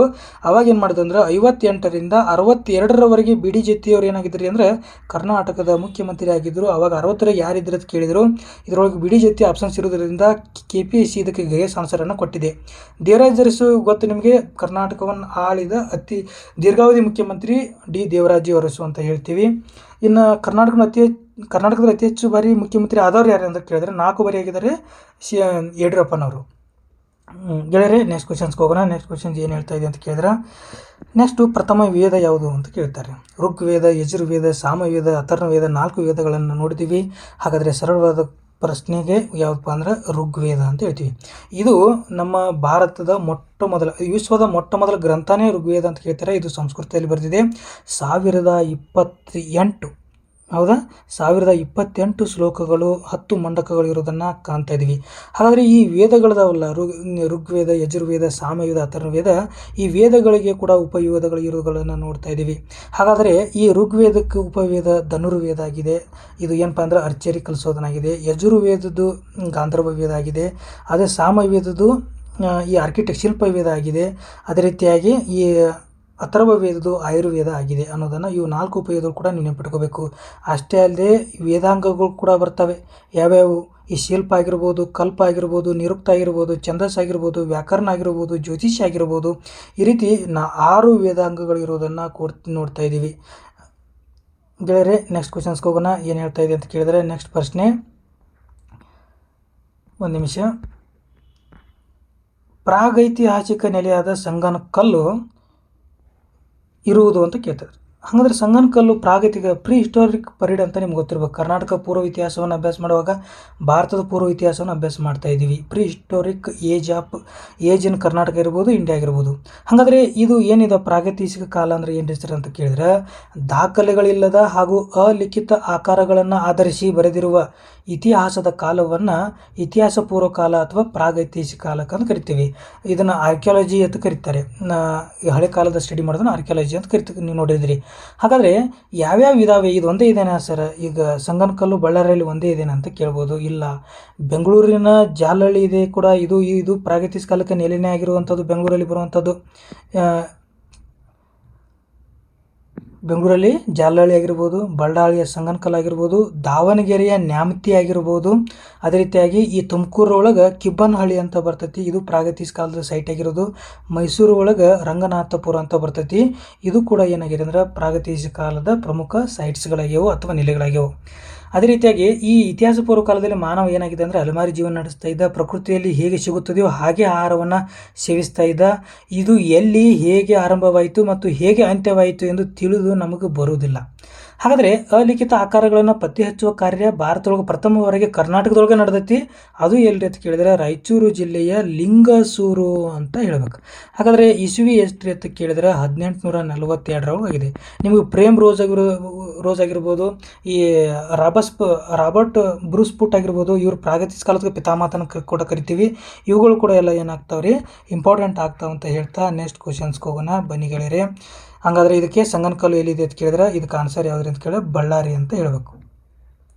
ಇನ್ನು 2 ತರೇನ್ ಕಾಳಗಗಳು ಮೊಹಮ್ಮದ್ ಗೋರಿ ಮತ್ತು 3ನೇ ಪೃಥ್ವಿರಾಜರ ನಡುವೆ ನಡೆಯಿತು ಅಂತ ಹೇಳಬೇಕು. ಹೌದಾ, ಮೊಹಮ್ಮದ್ ಗಜನಿ ಜೊತೆ ಅಲ್ಲ, 3ನೇ ಪೃಥ್ವಿರಾಜ್ ಚೌಹಾಣ್. ಅಂದರೆ ಬರೀ ಪೃಥ್ವಿರಾಜ್ ಚೌಹಾಣ್ ಅಂತ ನೀವು ಇರೋದನ್ನು ನೋಡಿದ್ರಿ. ಹಾಗಾದರೆ ಒಂದು ಎಕ್ಸಾಮ್ದಾಗ ಕೇಳಿದ್ರು ಎಷ್ಟನೇ ಪೃಥ್ವಿರಾಜ್ ಚೌಹಾಣ್ ಅನ್ನೋ ಅಂತ ಕೇಳಿದ್ರು, 1ನೇ ಪೃಥ್ವಿ ಚೌಹಾಣ್, 2ನೇ ಪೃಥ್ವಿ, ಈ ಥರದ ಪ್ರಶ್ನೆಗಳನ್ನು ಕೇಳಿದ್ದನ್ನು ನೋಡ್ತೀವಿ. ಹಾಗಾದರೆ ಈ ತರಾಯಿನ್ ಅನ್ನುವಂಥದ್ದು ಏನು ರೀ ಸರ್ ಅಂತ ಕೇಳಿದ್ರೆ, ಈ ತರಾಯಿನ್ ಒಂದು ಪ್ಲೇಸು ಎಲ್ಲಿ ಅಂದರೆ ಹರಿಯಾಣದಾಗ. ಈ ರಾಜ್ಯದ ತರಾಯಿನದಲ್ಲಿ ಒಟ್ಟು 3 ತರಾಯಿನ್ ಕಾಳುಗಳನ್ನು ನಡೆಯೋದನ್ನು ನೋಡ್ತಾ ಇದ್ದೀವಿ. 1ನೇ ತರಾಯಿನ್ ಕೆಳಗೆ ಈ ಮೊಹಮ್ಮದ್ ಗೋರಿಗೆ ಮತ್ತು 3ನೇ ಪೃಥ್ವಿರಾಜ್ ಚೌಹಾಣ್ಗೆ ನಡೀತು. ಯಾವಾಗ? ಈ 1191ರಲ್ಲಿ ನಡೀತು. 2ನೇ ಎರಡನೇದು 1192 ನಡೀತು. ಯಾರಿಗೆ? ಮೊದಲು ಮೊಹಮ್ಮದ್ ಘನಿ 1ನೇ ತರಾನ್ ಯುದ್ಧದಲ್ಲಿ ಸೋಲ್ತಿರ್ತಾನೆ, 2ನೇದಲ್ಲಿ ಗೆಲ್ತಾನೆ ಅನ್ನೋದನ್ನು ನಾವು ಕಾಣ್ತಾ ಇದ್ವಿ. ಹಾಗಾದರೆ 3ನೇ ತರಾನ್ ಯುದ್ಧ ಯಾವಾಗ ಆಯ್ತು ಅಂತ ಕೇಳಿದ್ರೆ ಇದು ಇಲ್ತ್ಮಿಷನ ಕಾಲಕ್ಕೆ ಆಯ್ತಿದು. ಇಲ್ತ್ಮಿಷ್ ಮತ್ತು ತಾಜಾವುದ್ದೀನ್ ಎಲ್ದೋಜಿನ್ ನಡುವೆ 3ನೇ ತರ ಯುದ್ಧ ಆಗಿರೋದನ್ನು ಗೆಳೆಯರೆ ನಾವು ಕಾಣ್ತಾ ಇದ್ದೀವಿ. ಈ 3 ತರಾನ್ ಯುದ್ಧಗಳನ್ನು ನೀವು ನೆನಪಿಟ್ಕೋಬೇಕು. ಬನ್ನಿ ನೆಕ್ಸ್ಟ್ ಪ್ರಶ್ನೆ ಏನು ಹೋಗ್ತಾ ಇದೆ ಅಂತ ಕೇಳಿದ್ರೆ, ರಜಿಯಾ ಸುಲ್ತಾನ್ ಯಾರ ಮಗಳು ಅಂತ ಕೇಳ್ತಾ ಇದ್ದಾರೆ. ರಜಿಯಾ ಸುಲ್ತಾನ್ ಯಾರ ಮಗಳು ಅಂದರೆ ಇವಳು ಇಲ್ತ್ಮಿಷ್ನ ಮಗಳು. ಹಾಗಾದರೆ ರಜಿಯಾ ಇವರಿದಾರಲ್ಲ, ಈ ಕುತುಬುದ್ದೀನ್ ಐಬಕ್ ಗುಲಾಮಿ ಸಂತತಿಯ ಸ್ಥಾಪಕನಾಗಿದ್ದ. ಅದೇ ರೀತಿಯಾಗಿ ಈ ಬಾಬರ್ ಬಂದು ಮೊಘಲರ ಸ್ಥಾಪಕನಾಗಿದ್ದಾನೆ. ಹಾಗಾದರೆ ಈ ಕುತುಬುದ್ದೀನ್ ಐಬಕ್ ನಂತರ ಯಾರು ಬರ್ತಾರೆ? ಇಲ್ತ್ಮಿಷ್ ಬಂದಿದ್ದಾನೆ. ಇಲ್ತ್ಮಿಷ್ ನಂತರ ರಜಿಯಾ ಸುಲ್ತಾನ್ ಬರ್ತಾರೆ. ರಜಿಯಾ ಸುಲ್ತಾನ್ ನಂತರ ಈ ಬಲ್ಬಾನ್ ಬರೋದನ್ನು ನೋಡ್ತಾ ಇದ್ದೀವಿ. ಇವ್ರು 3 ಜನನು ಏನಪ್ಪ ಅಂದ್ರೆ ಗುಲಾಮಿ ಸಂತತಿಯವರೇ ಆಗಿದ್ದಾರೆ. ಹಾಗಾದರೆ ನೆಕ್ಸ್ಟ್ ಪ್ರಶ್ನೆ ಏನು ಕೇಳ್ತಾ ಇದ್ದಾರೆ ಅಂತ ಕೇಳಿದ್ರೆ, ತಾಳಿಕೋಟೆ ಯುದ್ಧ ಯಾರ ನಡುವೆ ನಡೆಯಿತು ಅಂತ ಕೇಳ್ತಾ ಇದ್ದಾರೆ. ಹಾಗಾಗಿ ಇತಿಹಾಸದಲ್ಲಿ ತಾಳಿಕೋಟೆ ಯುದ್ಧ ಭಾಳ ಪ್ರಮುಖವಾದದ್ದು. ಇದು 1565ರಲ್ಲಿ ನಡೆದಿರುವಂಥದ್ದು ಮತ್ತು ಜೂನ್ 23 ಅಂತ ಡೇಟ್ ಕೂಡ ನೀವು ನೆನಪಿಟ್ಕೋಬೇಕು. 1565 ಜೂನ್ 23 ಅಂತ ನೀವು ನೆನಪಿಟ್ಕೋಬೇಕು ಈ ಡೇಟನ್ನು. ಹಾಗಾದರೆ ಇದು ಎಲ್ಲಿದೆ ಈ ತಾಳಿಕೋಟೆ ಅಂತ ಕೇಳಿದ್ರೆ ಇವತ್ತಿನ ವಿಜಯಪುರ ಡಿಸ್ಟಿಕಲ್ಲಿ ಇರೋದನ್ನು ನೋಡ್ತಾ ಇದ್ದೀವಿ. ಹಾಗಾದರೆ ತಾಳಿಕೋಟೆ ಯುದ್ಧ ಅಂತ ಮಾತ್ರ ಕರೆಯೋದಲ್ಲ, ಇದನ್ನು ರಕ್ಕಸತಂಗಡಿ ಯುದ್ಧ ಅಂತ ಕರೀತಾರೆ, ಬನ್ನಿಹಟ್ಟಿ ಕದನ ಅಂತ ಕೂಡ ಕರೆಯುತ್ತಾರೆ. ಒಟ್ಟು 27 ದಿನ ಈ ಯುದ್ಧ ನಡೆದಿರೋದನ್ನು ನೋಡ್ತಾ ಇದ್ದೀವಿ. ಹಾಗಾದರೆ ಸರ್ ಈ ಯುದ್ಧಕ್ಕೆ ಕಾರಣ ಏನು ಅಂತ ಕೇಳಿದರೆ, ಅಳಿಯ ರಾಮರಾಯರು ಬಹುಮನಿ ಸುಲ್ತಾನರ ಆಂತರಿಕ ವಿಷಯಗಳಲ್ಲಿ ತಲೆಯನ್ನು ಹಾಕ್ತಾರೆ. ಅದಕ್ಕೋಸ್ಕರ ಒಡೆದು ಆಳುವ ನೀತಿಯನ್ನು ತೋರಿಸ್ತಾರೆ, ಒಂದು ಕಾರಣ. ಇನ್ನೊಂದು ವಿಜಯನಗರ ಸಮೃದ್ಧಿ ಏಳಿಗೆಯಿಂದ ತುಂಬಿತ್ತು, ಬಹುಮನರಿಗೆ ಅದು ನೋಡೋಕ್ಕಾಗಲಿಲ್ಲ, 2ನೇ ಕಾರಣ. ಅದೇ ರೀತಿಯಾಗಿ ವಿಜಯನಗರ ಇದು ಒಂದು ಹಿಂದೂಗಳಾಗಿದ್ದರು, ಬಹುಮನ್ಯರು ಮುಸ್ಲಿಮರಾಗಿದ್ದರು, ಒಂದು ಈ ಧಾರ್ಮಿಕ ಕಾರಣ ಕೂಡ ಆಗಿತ್ತು. ಕ್ಲಾಶ್ ಆಫ್ ಸಿವಿಲೈಸೇಷನ್ ಅಂತ ಕರೀತಾರೆ ಅದಕ್ಕೆ ಇಂಗ್ಲೀಷ್ನಲ್ಲಿ. ಅದೇ ರೀತಿಯಾಗಿ ಇನ್ನು ಈ ಬಿಜಾಪುರದ ಅಲಿ ಆದಿಲ್ ಶಾ ಅದನ್ನೆಲ್ಲ ರಾಮರಾಯನಿಗೆ ಒಂದು ಪತ್ರ ಬರೀತಾನೆ. ಇದೇ ಏನಕ್ಕೆ ಕಾರಣ ಆಕೈತಿ. ರಾಯಚೂರು ಮತ್ತು ಮುದುಗಲನ್ನು ಬಿಟ್ಟು ಕೊಡಬೇಕು ಕೋಟೆಗಳನ್ನು ಅಂತ ಹೇಳಿದಾಗ ಮರಳಿ ಪತ್ರ ಅಳಿಯ ರಾಮರಾಯ ಬರೆದ ಏನಂತ ಬರೀತಾರೆ, ಯಾಕೆ ನೀನು ಏನಾದರೂ ಅವುಗಳು ಕೋಟೆಗಳು ಬೇಕಂದರೆ ಯುದ್ಧ ರಣರಂಗದಲ್ಲೇ ಬಂದು ತೊಗೊಂಡು ಹೋಗು ಅಂತ ಹೇಳ್ತಾನೆ. ಅವಾಗ ಏನಾಗ್ತೈತಾರೆ, ಒಂದು ಸಂಘಟನೆಯನ್ನು ಕಟ್ಕೋತಾರೆ ಇವ್ರ ಸಂಘಟನೆಗಳು. ಮೊದಲು ಇವ್ರು ಬೇಡ ಅಂತಲೇ ಹೊಡ್ಕೊಂಡಿರೋ ಸಂಘಟನೆ, ಆದರೆ ವಿಜಯನಗರವನ್ನು ಸೋಲಿಸ್ಬೇಕಂತ ಹೇಳಿ ಒಂದು ಸಂಘಟನೆಯನ್ನು ಮಾಡ್ಕೋತಾರೆ. ಆ ಸಂಘಟನೆ ಏನು ಮಾಡ್ತೈತೆ ಅಂದರೆ ಅದು ಬಹುಮನಿ ಸಾಮ್ರಾಜ್ಯಗಳು 5 ಮನೆತನಗಳಾಗಿ ಹೊಡೆದಿರೋದನ್ನು ನೋಡ್ತಿದ್ವಿ. ಆದರೆ ಆ ಸಂಘಟನೆ ಅದರೊಳಗೆ ಈ ಬಿದರಿನ ಅಥವಾ ಈ ಬಿರಾರ್ನ ಇನಾಮ್ ಶಾಹಿಗಳು ಇದರೊಳಗೆ ಭಾಗವಹಿಸಿಲ್ಲ ಅನ್ನೋದು ನೀವು ನೆನಪಿಟ್ಕೋಬೇಕ್ರಿ ಗೆಳೆಯರೆ. ಯಾರು ಹೇಳ್ರಿ? ಬಿರಾರ್ನ ಇಮಾಮ್ ಶಾಹಿಗಳು ಭಾಗವಹಿಸಿಲ್ಲ, ಉಳುಕಿದವ್ರು ಎಲ್ಲರೂ ಭಾಗವಹಿಸಿದ್ದಾರೆ. ಬಿಜಾಪುರ ಆದಿಲ್ ಶಾಹಿಗಳು, ಅಹಮದ್ನಗರದ ನಿಜಾಮ್ ಶಾಹಿಗಳು, ಗೋಲ್ಕೊಂಡದ ಕುತುಬ್ ಶಾಹಿಗಳು, ಬಿದರ್ನ ಬರಿ ಶಾಹಿಗಳು, ಇವು 4 ಜನ ಭಾಗವಹಿಸಿದ್ರು. ಇನ್ನು ಇದ್ರದ್ದು ಲೀಡರ್ ಯಾರು ವಹಿಸಿದ್ದಾರೆ ಅಂತ ಕೂಡ ಕೇಳ್ಬೋದು. ಯಾರು ವಹಿಸಿದ್ರು ಅಂದರೆ ಅಹಮದ್ನಗರದ ನಿಜಾಮ್ ದಂಡನಾಯಕನಾದಂತಹ ಅವನು ಚಲಾಬಿ ರೂಮಿ ಖಾನ್ ಅಂತ ಬರ್ತಾನೆ. ಆ್ಯಕ್ಚುಲಿ ಅವನು ಹುಸೇನ್ ನಿಜಾಮ್ ಶಾಹಿಯ ಒಂದು ದಂಡನಾಯಕ ಆಗಿರೋದನ್ನು ನಾವು ನೋಡ್ತಾ ಇದ್ದೀವಿ. ಈ ರೀತಿ ಕೂಡ ನೆನಪಿಟ್ಕೋಬೇಕು. ಹಾಗಾದರೆ ಈ ವರ್ಸಸ್ ಯಾರ್ಯಾರಿಗೆ ಕೇಳ್ತಾರೆ. ಒಂದು ಕಡೆ ಅಳಿಯ ರಾಮರಾಯ ಇದ್ದ, ಈ ವರ್ಸಸ್ ಯಾರ್ಯಾರು ಅಂದರೆ ಅಳಿಯ ರಾಮರಾಯ ಇದ್ದ, ಈ ಕಡೆ ಒಂದು ಕಡೆ ತಿರುಮಲ ಇದ್ದ, ಇನ್ನೊಂದು ಕಡೆ ವೆಂಕಟಾದ್ರಿ ಇದ್ದ. ಇನ್ನು ಅದೇ ರೀತಿಯಾಗಿ ಈ ಕಡೆ ಇವ್ರು 4 ಜನ ಆಗಿದ್ದರು. ಮತ್ತು ಇದಕ್ಕೆ ಇದನ್ನು ಯಾರು ಅಂದರೆ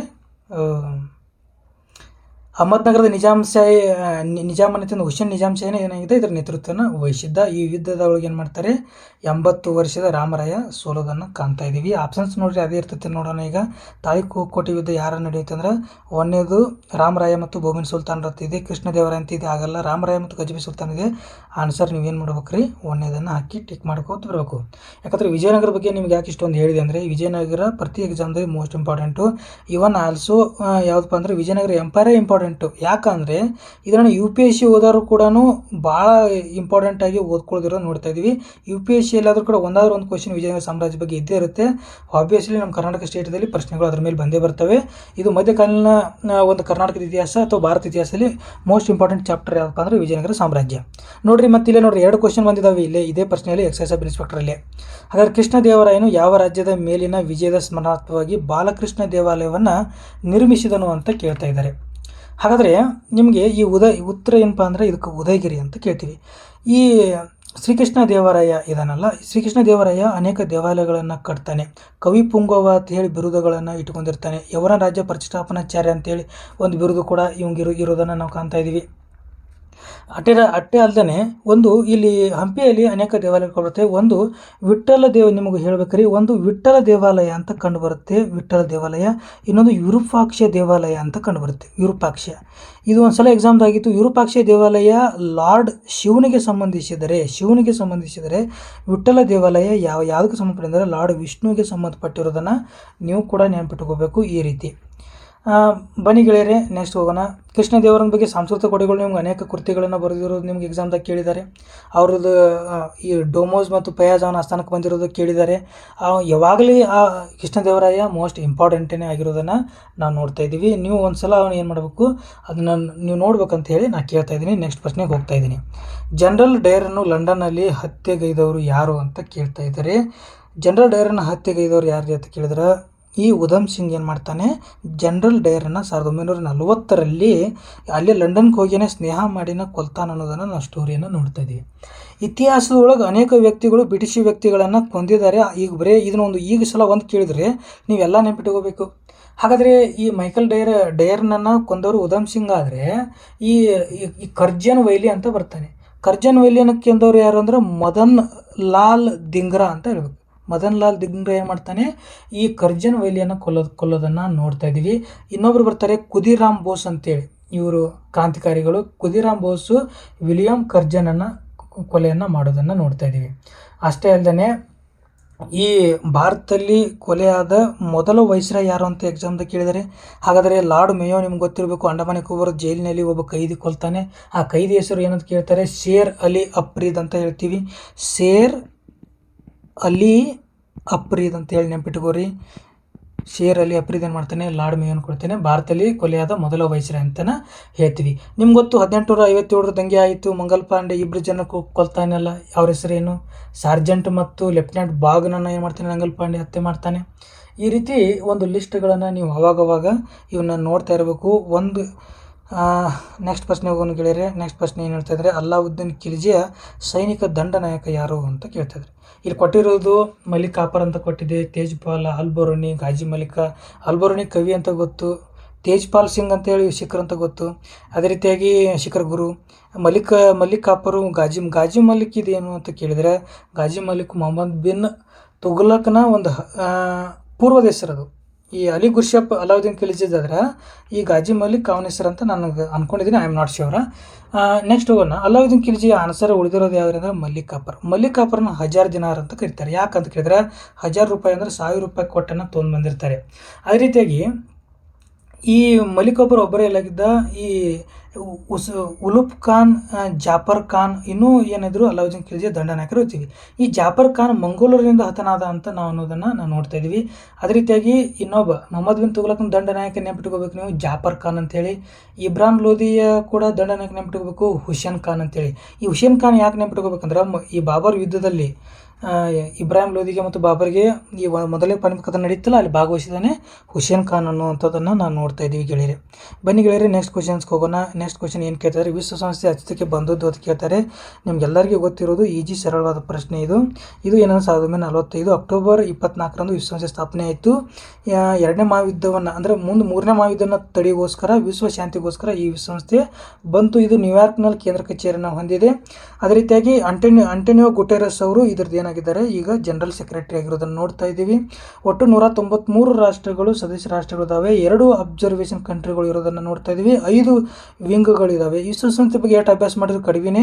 ನೀವು ಪ್ರತಿ ಸಲ ಏನು ಮಾಡ್ಬೇಕ್ರಿ ಅಂದ್ರೆ ಅದ್ರ ಬಗ್ಗೆ ಸಂಪೂರ್ಣವಾಗಿ ತಿಳ್ಕೊಬೇಕಂತ ಕೇಳ್ತಾ ಇದ್ದೀನಿ. ಬನ್ನಿ ಗೆಳೆಯರೆ, ನೆಕ್ಸ್ಟ್ ಕ್ವಶನ್ಸ್ಗೆ ಹೋಗೋಣ. ಏನು ಕೇಳ್ತಾ ಇದ್ದಾರೆ, ಕೇಪ್ಗಳು ಮತ್ತು ದೇಶಗಳು ಅಂತ ಕೇಪ್ಗಳಂದ್ರೆ ಒಂದು ದೇಶ ಇದೆ ಅಂದರೆ ಆ ದೇಶ ತುದಿ ಭಾಗನೇ ಕೇಪ್ ಆಗಿರುತ್ತದೆ. ಹಾಗಾದರೆ ನಾರ್ತ್ ಕೇಪ್ ಅಂತ ಕೇಳ್ತಾ ಇದ್ದಾರೆ. ನಾರ್ತ್ ಕೇಪ್ ಕಂಡು ಬರೋದು ಎಲ್ರಿ ಅಂತ ಕೇಳಿದ್ರೆ, ನಾರ್ತ್ ಕೇಪ್ ನಾರ್ವೇದಲ್ಲೇ ಇದೆ. ಕೇಪ್ ಹಾರ್ನಲ್ಲಿದೆ ಅಂದರೆ ಚೀಲಿಯಲ್ಲಿದೆ. ಇವು 2 ಮ್ಯಾಚ್ ಮಾಡಿದ್ರು ಕೂಡ ಆನ್ಸರ್ ಸಿಗುತ್ತೆ ಅಂತ ನೋಡಿರಿ. ಏನಾದರೂ 4 ಆಪ್ಷನ್ಸಲ್ಲಿ ಎಲ್ಲಿದೆ ನೋಡಿರಿ. ಎ 4 ಆಪ್ಷನ್ಸು, ಡಿ ಎಲ್ಲಿದೆ, ಬಿ 1 ಆಗುತ್ತೆ. ಅದೇ ರೀತಿಯಾಗಿ ಸಿ ಏನಾಗುತ್ತೆ ಅಂದರೆ 2 ಆಗುತ್ತೆ. ಕೇಪ್ ಇವೆರಡೇ ಸೆನೆಗಲ್ದಲ್ಲಿದೆ. ಕೇಪ್ ಯಾರ್ಕೇನಪ್ಪ ಅಂದ್ರೆ ಆಸ್ಟ್ರೇಲಿಯಾ ದೇಶದಲ್ಲಿ ಇರೋದನ್ನು ನಾವು ನೋಡ್ತಾ ಇದ್ದೀವಿ ಗೆಳೆಯರೆ. ಬನ್ನಿ ನೆಕ್ಸ್ಟ್ ಕ್ವಶನ್ಸ್ಗೆ ಹೋಗೋಣ. ಅಬ್ದುಲ್ ಫಜಲ್ ಬರೆದ ಸಾಹಿತ್ಯಿಕ ಕೃತಿ ಅಂತ ಕೇಳ್ತಾರೆ. ಬಾಬರ್ನ ಬರ್ಕೊಂಡ ಅವನ ಹೆಸರಲ್ಲಿ ಅವನ ಆತ್ಮಚರಿತ್ರೆಯನ್ನು. ಅಕ್ಬರ್ನಾಮ ಯಾರು ಬರೀತಾರೆ ಅಂದರೆ ಈ ಫಜಲ್ ಅನ್ನತಾನೆ ಬರಿತಾನೆ. ಐನ್ ಇ ಅಕ್ಬರಿ ಅನ್ನೋಂಥ ಇನ್ನೊಂದು ಕೃತಿ ಕೂಡ ಬರಿತಾನೆ. ಅದೇ ರೀತಿಯಾಗಿ ಈ ಹುಮಾಯೂನ್ ನಾಮ ಬರೆದವ್ರು ಯಾರಂದ್ರೆ ಗುಲ್ಬದಂ ಬೇಗಮ್ ಅಂತ ಹೇಳಿ ಈ ಹುಮಾಯೂನ್ನ ಸಹೋದರಿ ಅಕ್ಬರ್ನೇ ಬರೆಸ್ತಾನೆ. ಏನು ನಮ್ಮ ತಂದೆಯವ್ರದ್ದು ಇದು ಆತ್ಮಕಥೆ ಬರ್ರಿ ಅಂತೇಳಿ. ಜಹಾಂಗೀರ್ನ ಬರ್ಕೋತಾನೆ. ನೀವು PUC ಬುಕ್ಕಲ್ಲಿ ಸೆಕೆಂಡ್ ಇಯರ್ ಬುಕ್ ಇದೆಯಲ್ಲ, ಆ ಬುಕ್ನಲ್ಲಿ ಈ ಒಂದು ಸಾಹಿತ್ಯದ ಬಗ್ಗೆ ಏನೋ ಕೊಟ್ಟಿರೋದನ್ನು ನಾವು ನೋಡ್ತಾ ಇದ್ದೀವಿ. ನೀವು ಕೂಡ ಈ ಸಾಹಿತ್ಯದ ಬಗ್ಗೆ ಓದ್ಕೋರಿ ಅಂತ ಹೇಳ್ತಾ ನೆಕ್ಸ್ಟ್ ಪ್ರಶ್ನೆಗೆ ಹೋಗೋಣ ಗೆಳೆಯರೆ. ಪಾಸ್ ಮಾಡಿರಿ, ಓದ್ರಿ. ದಕ್ಷಿಣ ಅಮೆರಿಕಾದ ಪಶ್ಚಿಮ ತೀರದಲ್ಲಿ ಹರಿಯುವ ಶೀತೋದಕ ಸಾಗರ ಪ್ರವಾಹ ಯಾವುದು ಕೇಳ್ತಾನೆ. ಕೋಲ್ಡೆಸ್ಟ್ ಅಂತ ಕೇಳ್ತಾ ಇದ್ದಾರೆ. ಆದರೆ ಈ ಸಾಗರ ಪ್ರವಾಹಗಳು ಒಂದಲ್ಲ ಒಂದು KS ಅಲ್ಲಿ KPSCಯಲ್ಲಿ ಹಲವು ಪ್ರಶ್ನೆಗಳು ಇದ್ದೇ ಇರ್ತವೆ. ಇದರಾಗ ಒಂದು ಕೇಳಿದರೆ ಇವತ್ತು ನಾವು ಏನು ಮಾಡೋಣ ಅಂದರೆ ಸಂಪೂರ್ಣವಾಗಿ ಅಭ್ಯಾಸ ಮಾಡೋಣ. ಸಾಗರ ಪ್ರವಾಹಗಳು ನಮ್ಮಲ್ಲಿ ಏನಂದರೆ 2 ರೀತಿಯ ಸಾಗರ ಪ್ರವಾಹಗಳು ಇರೋದನ್ನು ಗೆಳೆಯರೆ ನೋಡ್ತಾ ಇದ್ದೀವಿ. 2 ರೀತಿಯ ಸಾಗರ ಪ್ರವಾಹಗಳು ಯಾವುದು ಅಂತ ಕೇಳಿದ್ರೆ, ಒಂದು ಉಷ್ಣ ಸಾಗರ ಪ್ರವಾಹ, ಇನ್ನೊಂದು ಶೀತ ಸಾಗರ ಪ್ರವಾಹ. ಏನಾದರೂ ಉಷ್ಣ ಸಾಗರ ಪ್ರವಾಹ ಅಂದರೆ ಏನು, ಸಂಭಾಜಕ ವೃತ್ತದಿಂದ ಆರಂಭವಾಗಿ ಉಪಧ್ರುವೀಯ ಕಡೆಗೆ ಏನಾದರೂ ಸಾಗುತ್ತಾ ಇದ್ದರೆ ಇದು ಉಷ್ಣ ಸಾಗರ ಪ್ರವಾಹ ಅಂತ ಕರಿತೀವಿ. ಒಂದು ವೇಳೆ ಶೀತ ಸಾಗರ ಪ್ರವಾಹ ಅಂದರೆ ಏನಪ್ಪ ಅಂದ್ರೆ ಉಪದ್ರವ್ಯ ಪ್ರದೇಶದಲ್ಲಿ ಇವು ಆರಂಭ ಆಗ್ತಾವೆ, ಅವು ಸಂಭಾಜಕ ವೃತ್ತದ ಕಡೆ ಮೂವ್ ಆಗ್ತಾ ಇರ್ತಾವೆ. ಅದಕ್ಕೋಸ್ಕರ ಅವಕ್ಕೆ ಏನಂತ ಕರಿತೀವಿ, ಶೀತ ಸಾಗರ ಪ್ರವಾಹಗಳಂತ ಕರಿತೀವಿ. ಈ ಸಾಗರ ಪ್ರವಾಹಗಳ ಮೇಲೆ ಪ್ರಭಾವ ಬೀರುವ ಅಂಶಗಳು ಕಾರಣ ಏನಪ್ಪ ಅಂದರೆ ಭೂಮಿಯ ಒಂದು ದೈನಂದಿನ ಚಲನೆ ಆಗಿರ್ಬೋದು, ಉಷ್ಣಾಂಶ ಆಗಿರ್ಬೋದು, ಮಾರುತ ಆಗಿರ್ಬೋದು, ಲವಣ ಮತ್ತು ಭೂಭಾಗಗಳ ಆಕಾರ ಕೂಡ ಏನಾಗುತ್ತೆ ಅಂದರೆ ಇವುಗಳಿಗೆ ಕಾರಣವಾಗಿರೋದನ್ನು ಗೆಳೆಯರೆ ನಾವು ನೋಡ್ತಾ ಇದ್ದೀವಿ. ಅದೇ ರೀತಿಯಾಗಿ ಹಾಗಾದರೆ ಯಾವ್ಯಾವ ವಿಧಾವೆ ಅಂತ ಕೇಳಿದ್ರೆ ಸಾಗರ ಪ್ರವಾಹಗಳು ಒಂದನ್ನು ನೋಡೋಣ. ಯಾವುದನ್ನು ನೋಡೋಣ, ಪೆಸಿಫಿಕ್ ಸಾಗರವನ್ನು ನೋಡೋಣ. ಇಲ್ಲಿ ನೋಡ್ರಿ ನೀವು, ಇದು ಉತ್ತರ ಅಮೆರಿಕ ಖಂಡ ಇದೆ, ಇದು ದಕ್ಷಿಣ ಅಮೆರಿಕ ಖಂಡ ಅಂತ ಭಾವಿಸ್ಕೊಳ್ಳಿ, ಇದು ಏಷ್ಯಾ ಖಂಡ ಅಂತ ಭಾವಿಸ್ಕೊಳ್ಳಿ, ಇದು ಆಸ್ಟ್ರೇಲಿಯಾ ಖಂಡ ಅಂತ ಅಂದ್ಕೊಳ್ಳಿ. ಈ ಭಾಗ ಏನಿದೆಯಲ್ಲ, ಈ ಭಾಗ ಇದು ಪೆಸಿಫಿಕ್ ಸಾಗರನೇ ಆಗಿದೆ. ಈ ಭಾಗ ಕೂಡ ಪೆಸಿಫಿಕ್ ಸಾಗರನೂ ಆಗಿದೆ. ನೀವು ಏನಾಗಿದೆ ಅಂದರೆ ಇಲ್ಲಿ ಈ ಭಾಗದಲ್ಲಿ ನೋಡ್ರಿ ಪೆಸಿಫಿಕ್ ಸಾಗರದ ಇದು ಯಾವಪ್ಪ ಅಂದ್ರೆ ಉತ್ತರ ಪೆಸಿಫಿಕ್ ಸಾಗರವನ್ನು ಹೇಳ್ತಿದ್ದಾರೆ. ಉತ್ತರ ಪೆಸಿಫಿಕ್ ಸಾಗರ ಒಳಗೆ ಇದು ಏನಾಗಿದೆ ಅಂದರೆ ಜಪಾನ್ ದೇಶ ಕಂಡು ಬರುತ್ತಲ್ಲ, ಇದು ಶೀತ ಸಾಗರ ಪ್ರವಾಹ ಕಂಡು ಬರ್ತಾವೆ. ಯಾವ್ಯಾವಪ್ಪ ಅಂದ್ರೆ ಈ ಕೊರೋಶಿಯೋ ಮತ್ತು ಓವೋಶಿಯೋ ಅಂತೇಳಿ. ಜಪಾನ್ದಲ್ಲಿ 2 ಛಂದಿಸ್ತಾ ಇವೆ ಶೀತ ಸಾಗರಗಳು. ಯಾವಪ್ಪ ಅಂದ್ರೆ ಕೊರೋಶಿಯೋ ಮತ್ತು ಓವೋಶಿಯೋ ಅಂತೇಳಿ ಇದು ಕಂಡು ಬರುವಂಥ ಪ್ಲೇಸ್ ಇದು. ಅದೇ ರೀತಿಯಾಗಿ ಇಲ್ಲಿ ಯಾವುದಪ್ಪ ಅಂತ ಕೇಳಿದ್ರೆ ಈ ಪೂರ್ವ ಆಸ್ಟ್ರೇಲಿಯನ್ ಸಾಗರ ಪ್ರವಾಹ, ಸಾಗರದ ಪೂರ್ವ ಕಡೆ ಬರೋದು ಇದು ಏನಾಗಿತ್ತು ಅಂದರೆ ಉಷ್ಣ ಸಾಗರ ಪ್ರವಾಹ ಆಗಿರ್ತೈತಿ. ಈ ಕಡೆ ಇದು ಮೇಲೆ ಶೀತ ಆದರೆ ಕೆಳಗಡೆ ಉಷ್ಣ ಆಗಿರ್ತೈತಿ. ಅದೇ ರೀತಿಯಾಗಿ ಇದು ಯಾವುದಂದ್ರೆ ಕೇಳಿದ್ರೆ ಪೂರ್ವ ಆಸ್ಟ್ರೇಲಿಯನ್ ಪ್ರವಾಹ ಮತ್ತು ದಕ್ಷಿಣ ಸಮಾಜಕೃತ ಪ್ರವಾಹಗಳು ಇಲ್ಲಿ 2 ಕಂಡು ಬರ್ತವೆ. ಇಲ್ಲಿ ಕೊರೋಶಿಯೋ ಮತ್ತು ಓಶಿಯೋ ಅಂತ ಕಂಡು ಬರ್ತವೆ. ಇಲ್ಲಿ ಯಾವ್ದು ಕಂಡು ಬರ್ತೈತಿ ಅಂತ ಕೇಳಿದ್ರೆ, ಇಲ್ಲಿ ಕಂಡು ಬರೋದು ಯಾವುದ್ರಿ ಅಂತ ಕೇಳಿದ್ರೆ, ಇಲ್ಲಿ ನೋಡ್ರಿ ದಕ್ಷಿಣ ಪೆಸಿಫಿಕ್ ಸಾಗರ ಅಂತ ಒಳಗೆ ಕೇಳ್ತಾ ಇದ್ದಾರೆ ಅವರು.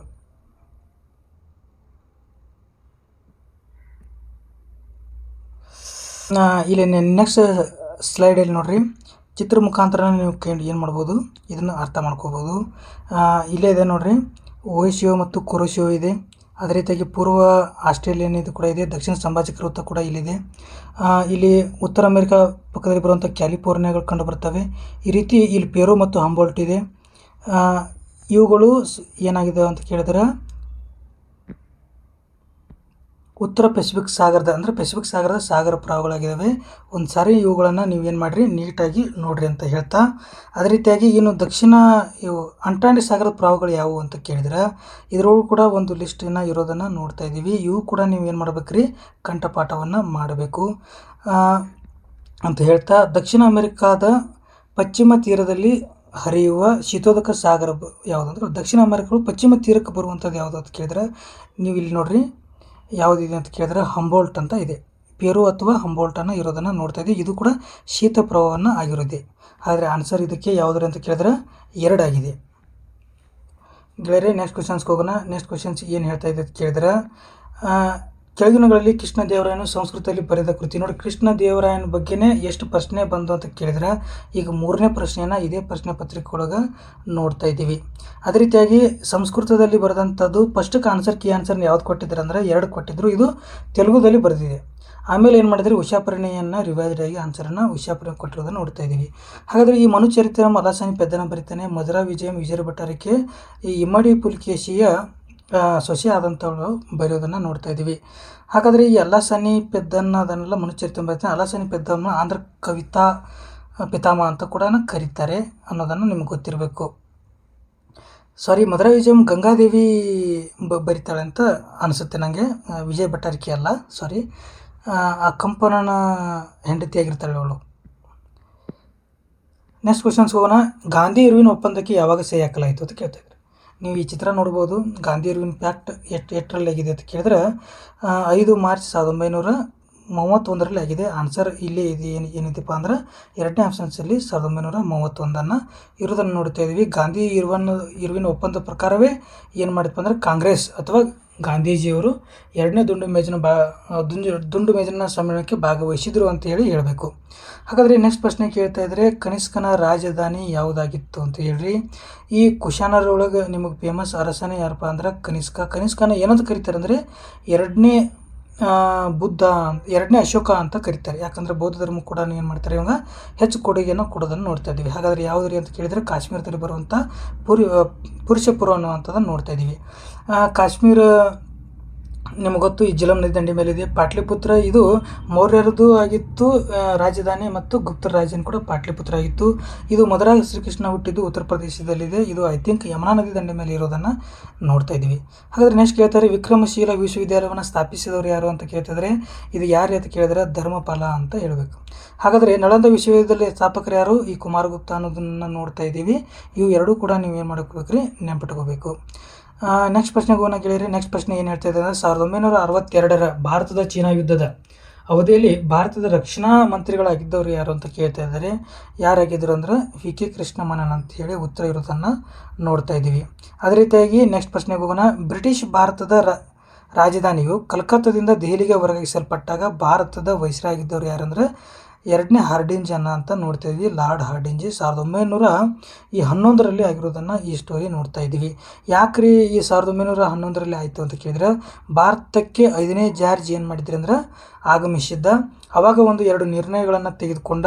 ಒಂದು ಬಂಗಾಳದ ವಿಭಜನೆಯನ್ನು ರದ್ದು ಮಾಡಿರಿ ಅಂತ ಹೇಳಿ ನಿರ್ಣಯ ಆಯಿತು. ಇನ್ನೊಂದು ಕಲ್ಕತ್ತಾದಿಂದ ದೆಹಲಿಗೆ ರಾಜಧಾನಿ ವರ್ಗಾಯಿಸೋದು ಕೂಡ ಅವನ ಬಂದ ನಿರ್ಣಯವೇ ಆಗಿತ್ತು.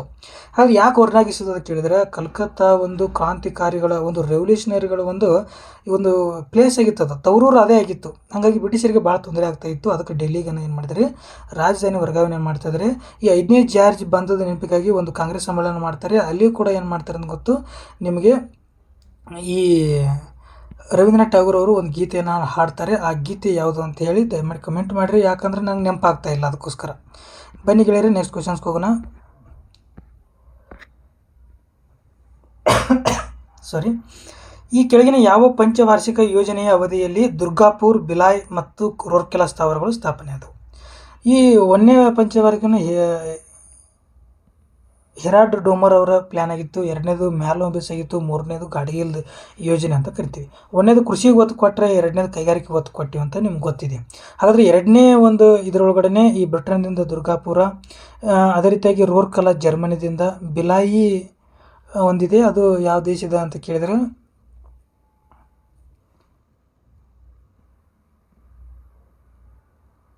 ಅಂದರೆ ಈ ಬಿಲಾಯಿಗೆ ಕೊಡುಗೆಯನ್ನು ಕೊಟ್ಟಿರೋದನ್ನು ನೋಡ್ತಾ ಇದ್ದೀವಿ, ಹೆಲ್ಪ್ ಮಾಡಿರೋದನ್ನು ನೋಡ್ತಾ ಇದ್ದೀವಿ. ಅದೇ ರೀತಿಯಾಗಿ ನಮ್ಮ ಭಾರತದಲ್ಲಿ ಕಂಡುಬರುವಂತಹ ಪ್ರಮುಖವಾದಂತಹ ಒಂದು ಸ್ಟೀಲ್ ಇಂಡಸ್ಟ್ರಿಯನ್ನು ನೋಡಬೇಕು. ತಮಿಳುನಾಡಿನೊಳಗೆ ನಿಮ್ಗೆ ಕಾಣ್ತಾ ಇದೆ ಸೇಲಂ, ಇದು ಭಾಳ ಫೇಮಸ್ ಆಗಿರೋದು. ಕರ್ನಾಟಕದಲ್ಲಿ ಭದ್ರಾವತಿ ಇರೋದು, ಈಗ ಅದು ಕ್ಲೋಸ್ ಆಗಿದೆ. ವಿಶ್ವೇಶ್ವರಯ್ಯ ಉಕ್ಕಿನ ಕೈಗಾರಿಕೆ ಕರಿತಾ ಇದ್ದೀವಿ, ಅದು ಕ್ಲೋಸ್ ಆಗಿದೆ. ಒರಿಸ್ಸಾದಲ್ಲಿ ರೂರ್ಕೆಲಾ ಇದೆ, ಇಲ್ಲಿ ದುರ್ಗಾಪುರ ಕಾಣ್ತಾ ಇದ್ದೀವಿ, ಮತ್ತು ಬಿಲಾಯಿ ಇರೋದನ್ನು ಕಾಣ್ತಾ ಇದ್ದೀವಿ. ಆಮೇಲೆ 3ನೇ ಪಂಚವಾರ್ಷಿಕ ಯೋಜನೆ ಒಳಗೆ ಈ ಬುಕ್ಕಾರ ಸ್ಥಾಪನೆ ಆಯ್ತು ಜಾರ್ಖಂಡದಲ್ಲಿ ಅನ್ನುವಂಥದ್ದು ನಮ್ಗೆ ಗೊತ್ತಿರಬೇಕ್ರಿ. ಆಮೇಲೆ ಜೇಮ್ಶೆಡ್ಪುರ್ ಇದೆ, ಚಂದ್ರಾಪುರ್ ಇದೆ ಮಧ್ಯಪ್ರದೇಶದಲ್ಲಿ. ಇವು ಏನಾಗ್ಯಾವ ಅಂದರೆ ಸ್ಟೀಲ್ ಇಂಡಸ್ಟ್ರಿಗಳು ಆಗಿದ್ದಾವೆ. ಆದರೆ ಪಂಚವಾರ್ಷಿಕ ಯೋಜನೆಗಳ ಬಗ್ಗೆನೂ ಕೂಡ ನಾವು ಏನು ಮಾಡ್ಕೋಬೇಕ್ರಿ, ಚೆನ್ನಾಗಿ ಅರ್ಥವನ್ನು ಮಾಡ್ಕೋಬೇಕು. ಹಾಗಾದರೆ ಮೊದಲನೇ ಪಂಚವಾರ್ಷಿಕ ಯೋಜನೆ 1951-56ವರೆಗೆ ಇತ್ತು.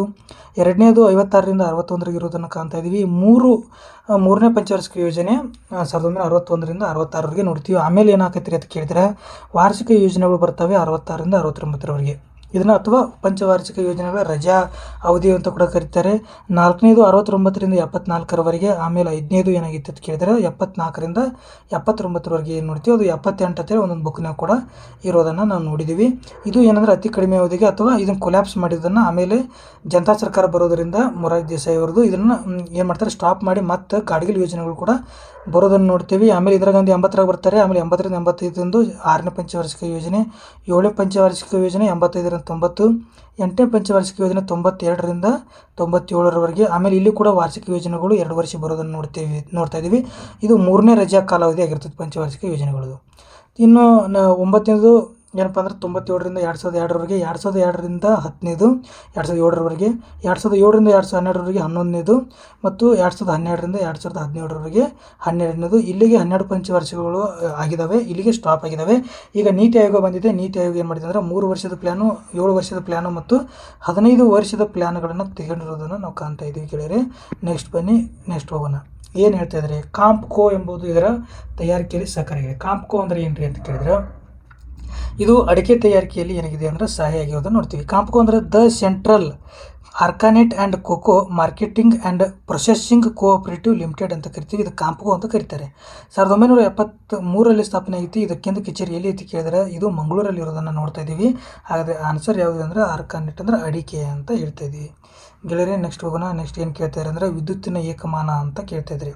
ಹಾಗಾದರೆ ವಿದ್ಯುತ್ತಿನ ಏಕಮಾನ ಅಂತ ಅನ್ನೋದನ್ನು ವ್ಯಾಟ್ ಅಂತ ನೋಡ್ತೀವಿ. ವ್ಯಾಟು, ಕಿಲೋವ್ಯಾಟು, ಮೆಗಾವ್ಯಾಟು, ಹೌದಾ, ಗಿಗಾವ್ಯಾಟು, ಈ ವ್ಯಾಟ್ಗಳ ಪ್ರಕಾರಗಳು ನೋಡ್ತೀವಿ. 10⁹9 ಏನಪ್ಪ ಅಂದ್ರೆ ಅದು ಗಿಗಾವ್ಯಾಟ್ ಅಂತ ಹೇಳ್ತೀವಿ. ಈ ಕೂಡ ನೆನಪಿಟ್ಕೋಬೇಕು. ಅದಾಗಿ ಇದು ಜೌಲ್ ಏನಾಗಿದೆ ಅಂದರೆ ಶಕ್ತಿಯದಾಗಿದೆ.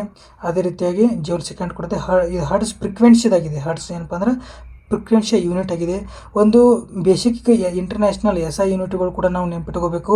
ಅದರಲ್ಲಿ ಏನನ್ನು ಮಾಡ್ತಾ ಇದ್ದೀವಿ ಈಗ, ಮೀಟರನ್ನು ಉದ್ದವನ್ನು ಅಳೆಯಕ್ಕೆ ನಾವು ಯೂಸ್ ಮಾಡ್ಕೋತೀವಿ. ಅದೇ ಗೊತ್ತು ನಿಮಗೆ, ಅದನ್ನು ಎಮ್ ಅಂತ ಕರಿತೀವಿ.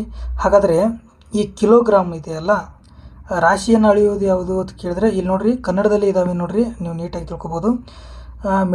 ಉದ್ದವನ್ನು ಮೀಟ್ರಲ್ಲಿ ಅಳಿತೀವಿ, ರಾಶಿಯನ್ನು ಕಿಲೋಗ್ರಾಮ್ದಲ್ಲಿ, ಕಾಲವನ್ನು ಸೆಕೆಂಡ್ಗಳಲ್ಲಿ, ವಿದ್ಯುತ್ ಪ್ರವಾಹವನ್ನು ಆಂಪೇರ್ದಲ್ಲಿ, ಉಷ್ಣತೆಯನ್ನು ಕೆಲ್ವಿನ್ದಲ್ಲಿ, ದೀಪ್ತಿ ತೀವ್ರತೆಯನ್ನು ಕ್ಯಾಂಡಲ್ನಲ್ಲಿ, ವಸ್ತು ಪ್ರಮಾಣವನ್ನು ಮೋಲ್ನಲ್ಲಿ ಅಳತೆ ಮಾಡೋದನ್ನು ನಾವು ನೋಡ್ತಾ ಇದ್ದೀವಿ ಗೆಳೆಯರೆ. ಇವುಗಳು ಕೂಡ ಎಕ್ಸಾಮ್ ಪರ್ಪಸ್ ಆಗಿ ಇವು 7 ನೆನಪು ನೀವು ಭಯಪಟ್ಟನ್ನು ಮಾಡಲೇಬೇಕಂತ ನಾನು ನಿಮ್ಮನ್ನು ಕೇಳ್ಕೊಳ್ತಾ ಇದ್ದೀನಿ. ನೆಕ್ಸ್ಟ್ ಕ್ವಶನ್ಗೆ ಹೋಗೋಣ. ಏನು ಹೇಳ್ತಾ ಇದೆ ಅಂತ ಕೇಳಿದ್ರೆ, ಈ ಕೆಳಗಿನ ಯಾವ ದೇಶವು ಒಪೆಕ್ದ ಸದಸ್ಯನಾಗಿಲ್ಲ ಅಂತ ಕೇಳ್ತಾ ಇದ್ದಾರೆ.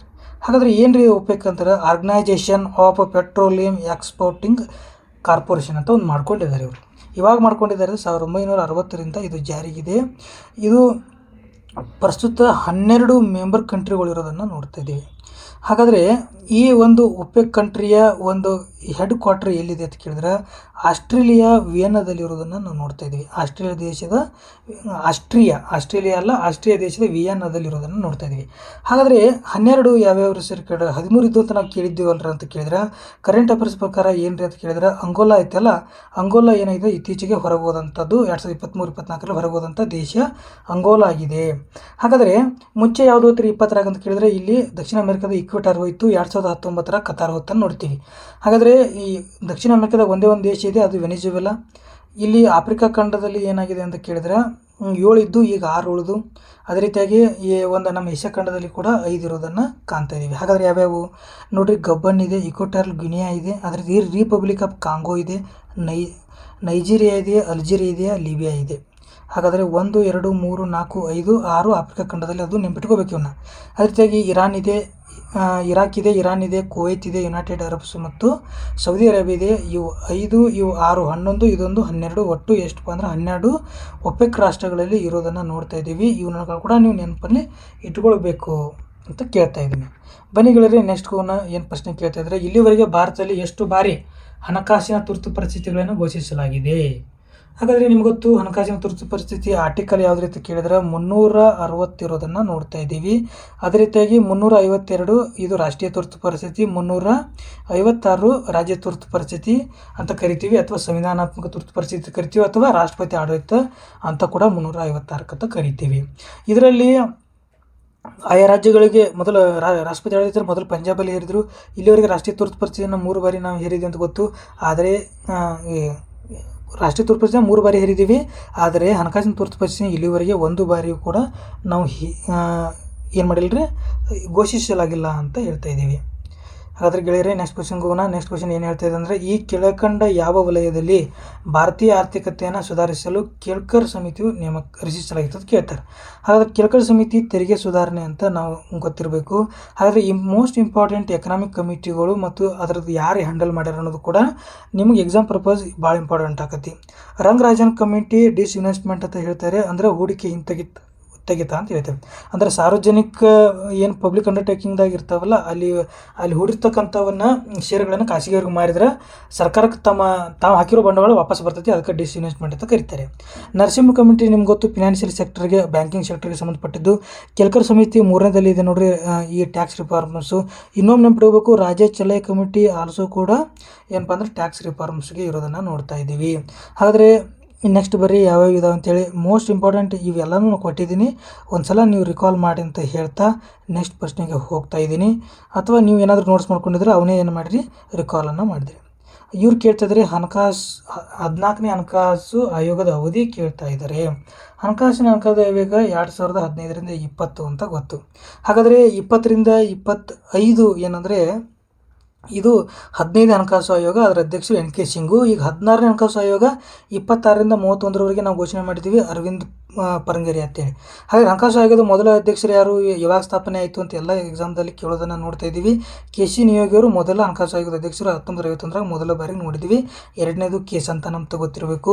ಒಂದ್ಸಲ KS ಎಕ್ಸಾಮ್ದಲ್ಲಿ ಈ 12ರಿಂದನೂ ಕೂಡ ಲಿಸ್ಟನ್ನು ಯಾರ್ಯಾರು ಅಧ್ಯಕ್ಷರಿದ್ದಾರೆ ಅಂತೇಳಿ KS ಅಲ್ಲಿ ಕೇಳಿರೋದನ್ನು ನೋಡ್ತಾ ಇದ್ದೀವಿ. ಕುಸ್ರೂವರೆಗೆ ಸ್ಟಾರ್ಟ್ ಮಾಡಿ, ಅಂದರೆ ಒಂದು ಹಣಕಾಸು ಆಯೋಗ ಎಷ್ಟನೇದು ಕೊಟ್ಟಿದ್ದಾರೆ, ಅಲ್ಲಿ ವ್ಯಕ್ತಿಗಳ ಹೆಸರು ಕೊಟ್ಟಿರೋದನ್ನು ನಾವು ನೋಡಿರೋದನ್ನು ನಾವು ಕಾಣ್ತಾ ಇದ್ದೀವಿ. ಗೆಳೆಯರೆ ನೆಕ್ಸ್ಟ್ ಕ್ವಶನ್ ಹೋಗೋಣ. ಏನಂತ ಕೇಳ್ತಿದ್ದಾರೆ, ಇದು ಕಪಾಟ್ ಈ ಕೆಳಗಿನ ಯಾವುದಕ್ಕೆ ಸಂಬಂಧಪಟ್ಟಿದೆ ಅಂತ ಕೇಳ್ತಾರೆ. ಕಪಾಟ್ ಅನ್ನುವಂಥದ್ದು ಯೋಜನೆ ಇದು ಯಾವುದಕ್ಕೆ ಸಂಬಂಧಪಟ್ಟೈತಿ ಅಂದ್ರೆ ಇದು ಗ್ರಾಮೀಣ ಅಭಿವೃದ್ಧಿ ಯೋಜನೆಗೆ ಸಂಬಂಧಪಟ್ಟೈತಿ. ಹಾಗಾದ್ರೆ ಈ ಕಪಾಟ್ ಯೋಜನೆ ಯಾವಾಗ ಜಾರಿಗೆ ಬಂದೈತಿ ಅಂದ್ರೆ ಇದು 1986ರಲ್ಲಿ ಬಂದಿರೋದು. ಯಾವ ಒಂದು ಮಿನಿಸ್ಟ್ರಿ ಅಂದ್ರೆ ಮಿನಿಸ್ಟ್ರಿ ಆಫ್ ರೂರಲ್ ಡೆವಲಪ್ಮೆಂಟ್, ಗ್ರಾಮೀಣಾಭಿವೃದ್ಧಿ ಸಚಿವಾಲಯದಿಂದ ಬಂದಿರೋದು. ಇದು ಕೇಂದ್ರ ಕಚೇರಿ ನ್ಯೂ ಡೆಲ್ಲಿಯಲ್ಲಿರೋದು. ಇದು ಕಪಾಟ್ ಅಂದರೆ ಏನು ರೀ ಅಂತ ಕೇಳಿದರೆ ಫುಲ್ ಫಾರ್ಮ ನೀವು ನೋಡ್ತಾ ಇದ್ದೀರಿ, council of advancement of peoples action and rural technology ಅಂತ ಅನ್ನೋದನ್ನೇ ಏನಾಗಿದೆ ಕಪಾಟ್ನ ಫುಲ್ ಫಾರ್ಮ್ ಆಗಿರೋದನ್ನು ನೋಡ್ತಾ ಇದ್ದೀವಿ. ಗೆಳೆಯರೆ ನೆಕ್ಸ್ಟ್ ಪ್ರಶ್ನೆಗೆ ಹೋಗೋಣ. ನೆಕ್ಸ್ಟ್ ಪ್ರಶ್ನೆ ಏನು ಹೇಳ್ತಾ ಇದೆ ಅಂತ ಕೇಳಿದ್ರೆ, ಚುನಾವಣಾ ಸುಧಾರಣೆಗಳಿಗೆ ಈ ಕೆಳಗಿನ ಯಾವ ಸಮಿತಿಗಳು ಸಂಬಂಧಪಟ್ಟವಂತ ಕೇಳ್ತಾರೆ. ಚುನಾವಣೆಗೆ ಗೋಸ್ವಾಮಿ ಸಮಿತಿ ಕೊಟ್ಟಿದ್ದಾರೆ, ಇಂದ್ರಜಿತ್ ಗುಪ್ತಾ ಸಮಿತಿ ಅಂತ ಕೊಟ್ಟಿದ್ದಾರೆ. ಹಾಗಾದರೆ ಈ ಎರಡೂ ಏನಾಗಿದ್ದಾವೆ ಅಂತ ಕೇಳಿದರೆ A ಮತ್ತು B ಎರಡೂ ಸರಿಯಾಗಿದ್ದಾವೆ. ಹಾಗಾದರೆ ಇತ್ತೀಚೆಗೆ ಒಂದು ಕರೆಂಟ್ ನ್ಯೂಸ್ ಏನ್ರಿ ಅಂದ್ರೆ ಮತ್ತು KL ಎಕ್ಸಾಮ್ದಾಗ ಕೇಳಿದ್ರು ಅಂದರೆ ಒಂದು ದೇಶ ಒಂದು ಚುನಾವಣೆ, ಒನ್ ನೇಷನ್ ಒನ್ ಇಲೆಕ್ಷನ್ ಅನ್ನೋಂಥ ಕಾನ್ಸೆಪ್ಟ್ ಬಂದಿದೆ. ಯಾರ ಅಧ್ಯಕ್ಷತೆಯಲ್ಲಿ ಒಂದು ಕಮಿಟಿಯನ್ನು ನೇಮಕ ಮಾಡಿದ್ರು ಅಂದ್ರೆ ರಾಮನಾಥ್ ಕೋವಿಂದ್ ಅವರು ಅಧ್ಯಕ್ಷರು ಕಮಿಟ್ ಮಾಡಿರೋದನ್ನು ನೋಡ್ತೀವಿ. ಆ ವರದಿ ಇತ್ತೀಚೆಗೆ ಕೊಟ್ಟ ತಕ್ಷಣ ಅದು ಸಚಿವ ಸಂಪುಟ ಏನು ಮಾಡೈತಿ ಅಂತ ಕೇಳಿದ್ರೆ ಅದಕ್ಕೆ ಅನುಮೋದನೆಯನ್ನು ಕೊಟ್ಟೈತಿ. ಹಾಗಾದರೆ ಅನುಮೋದನೆ ಕೊಟ್ಟ ತಕ್ಷಣ ಅದು ಪಾಸ್ ಆತನ ಅಂತ ಕೇಳಿದ್ರೆ ಇಲ್ಲರಿ. ಈಗ ಏನು ಮಾಡಿದ್ರು, ಮೋದಿಯವರು ಈ ಥರ ಮಾಡ್ಕೊತ ಪ್ಲ್ಯಾನ್ ಮಾಡಿದರು. ಆ ಪ್ಲ್ಯಾನಿಗೆ ಒಂದು ಕಮಿಟಿ ನೇಮಕ ಮಾಡಿ ಸರಿಯೋ ತಪ್ಪು ಅದು ಹೇಗೆ ಅಂತ ಹೇಳಿ ಒಂದಿಷ್ಟು ವರದಿ ಕೊಡಿರತ್ತ ಒಂದು ಕಮಿಟಿ ನೇಮಕ ಮಾಡಿದ್ರು. ಆ ವರದಿ ಕೊಟ್ಟದನ್ನು ಏನು ಮಾಡಿತ್ತು ಸರ್ಕಾರ ಒಪ್ಕೋತು. ಆ ವರದಿ ಒಳಗೆ ಏನಾಕತಿ ಅಂದ್ರೆ ಇದು ಅನೇಕ ಸಂವಿಧಾನದ ಆರ್ಟಿಕಲ್ಗಳನ್ನು ತಿದ್ದುಪಡಿ ಮಾಡಬೇಕು. ಲೋಕಸಭೆ ವಿಧಾನಸಭೆ ಅವಧಿಗಳು ಯಾಕಂದರೆ ಹೆಚ್ಚು ಕಮ್ಮಿ ಆಗ್ತವೆ, ಅವುಗಳನ್ನು ತಿದ್ದುಪಡಿ ಮಾಡಬೇಕು. ಮೆಂಬರ್ಗಳ ಅಧಿಕಾರ ಅವಧಿ ಕೂಡ ಹೆಚ್ಚು ಕಮ್ಮಿ ಆಗ್ತವೆ, ಅವನ್ನ ಕೂಡ ತಿದ್ದುಪಡಿ ಮಾಡಬೇಕು.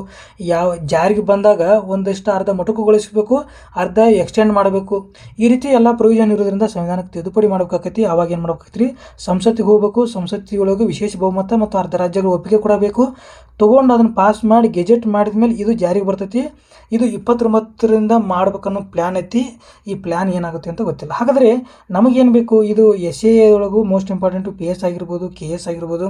ಆದರೆ ಏನೇನು ಶಿಫಾರಸುಗಳು ಕೊಟ್ಟಾರೋ ಇವರು ಅಂತ ಕೇಳಿ ರಾಮನಾಥ್ ಕೋವಿಂದ್ ಅವರು ಏನು ಶಿಫಾರಸುಗಳು ಕೊಟ್ಟಿರ್ಬೋದು ಅಂತ ಕೇಳಿದ್ರೆ, ಒಂದು ಏಕಕಾಲ ಚುನಾವಣೆ ನಡೆಸಲು ಸರ್ಕಾರ ಕಾನೂನುಬದ್ಧ ಕಾರ್ಯವಿಧಾನವನ್ನು ಅಭಿವೃದ್ಧಿಪಡಿಸಬೇಕಂತೆ ಒಂದನೇದನ್ನು ಹೇಳ್ತಾರೆ.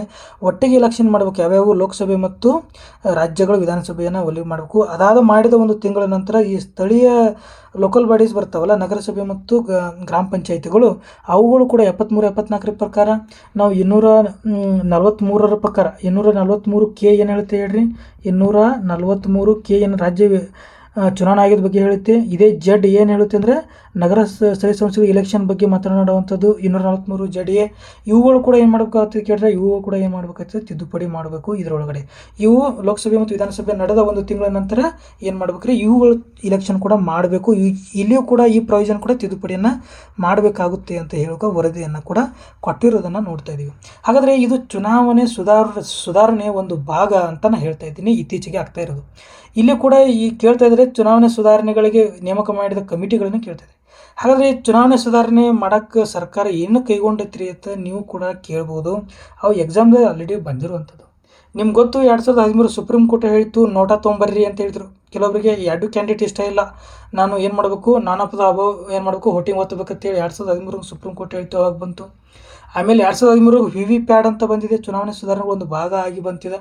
ಸರ್ ಏನ್ರಿ ಕೇಳಿದ್ರೆ ವಿ ವಿ ಈ PAT voter verifiable paper audit trail ಅಂತ ಹೇಳ್ತೀವಿ. ಇದು ಕೂಡ 2013 ಬಂತು. ಈ EVM ಮಿಷನ್ 2004ರಿಂದ ಸಂಪೂರ್ಣವಾಗಿ ಭಾರತದೊಳಗೆ EVM ಮಿಷನ್ ಎಲ್ಲ ರಾಜ್ಯಗಳಲ್ಲಿ ಮತ್ತು ಲೋಕಸಭೆ ಎಲೆಕ್ಷನ್ಗಳಲ್ಲಿ ಜಾರಿ ಇದೆ ಅನ್ನೋದು ನೋಡ್ತಾ ಇದ್ದೀವಿ. ಅದು ಇಂಟ್ರೊಡಕ್ಷನ್ 82ರಾಗ ಆದರೂ ಕೂಡ 2004 ಮಟ್ಟ ಅದಕ್ಕೆ ಟೈಮಿಂಗನ್ನು ಬೇಕಾತ್ರಿ ಸರ್. ನೆಕ್ಸ್ಟ್ ಏನು ಮಾಡ್ತೀವಿ ಅಂದರೆ ಈ ಇಲೆಕ್ಷನ್ ಎಕ್ಸ್ಪೆಂಡಿಚರ್ಗಳಿಗೆ ಲಿಮಿಟನ್ನು ಹಾಕಿದ್ದಾರೆ ಚುನಾವಣಾ ಆಯೋಗ, ಗೊತ್ತಿರಬೇಕು.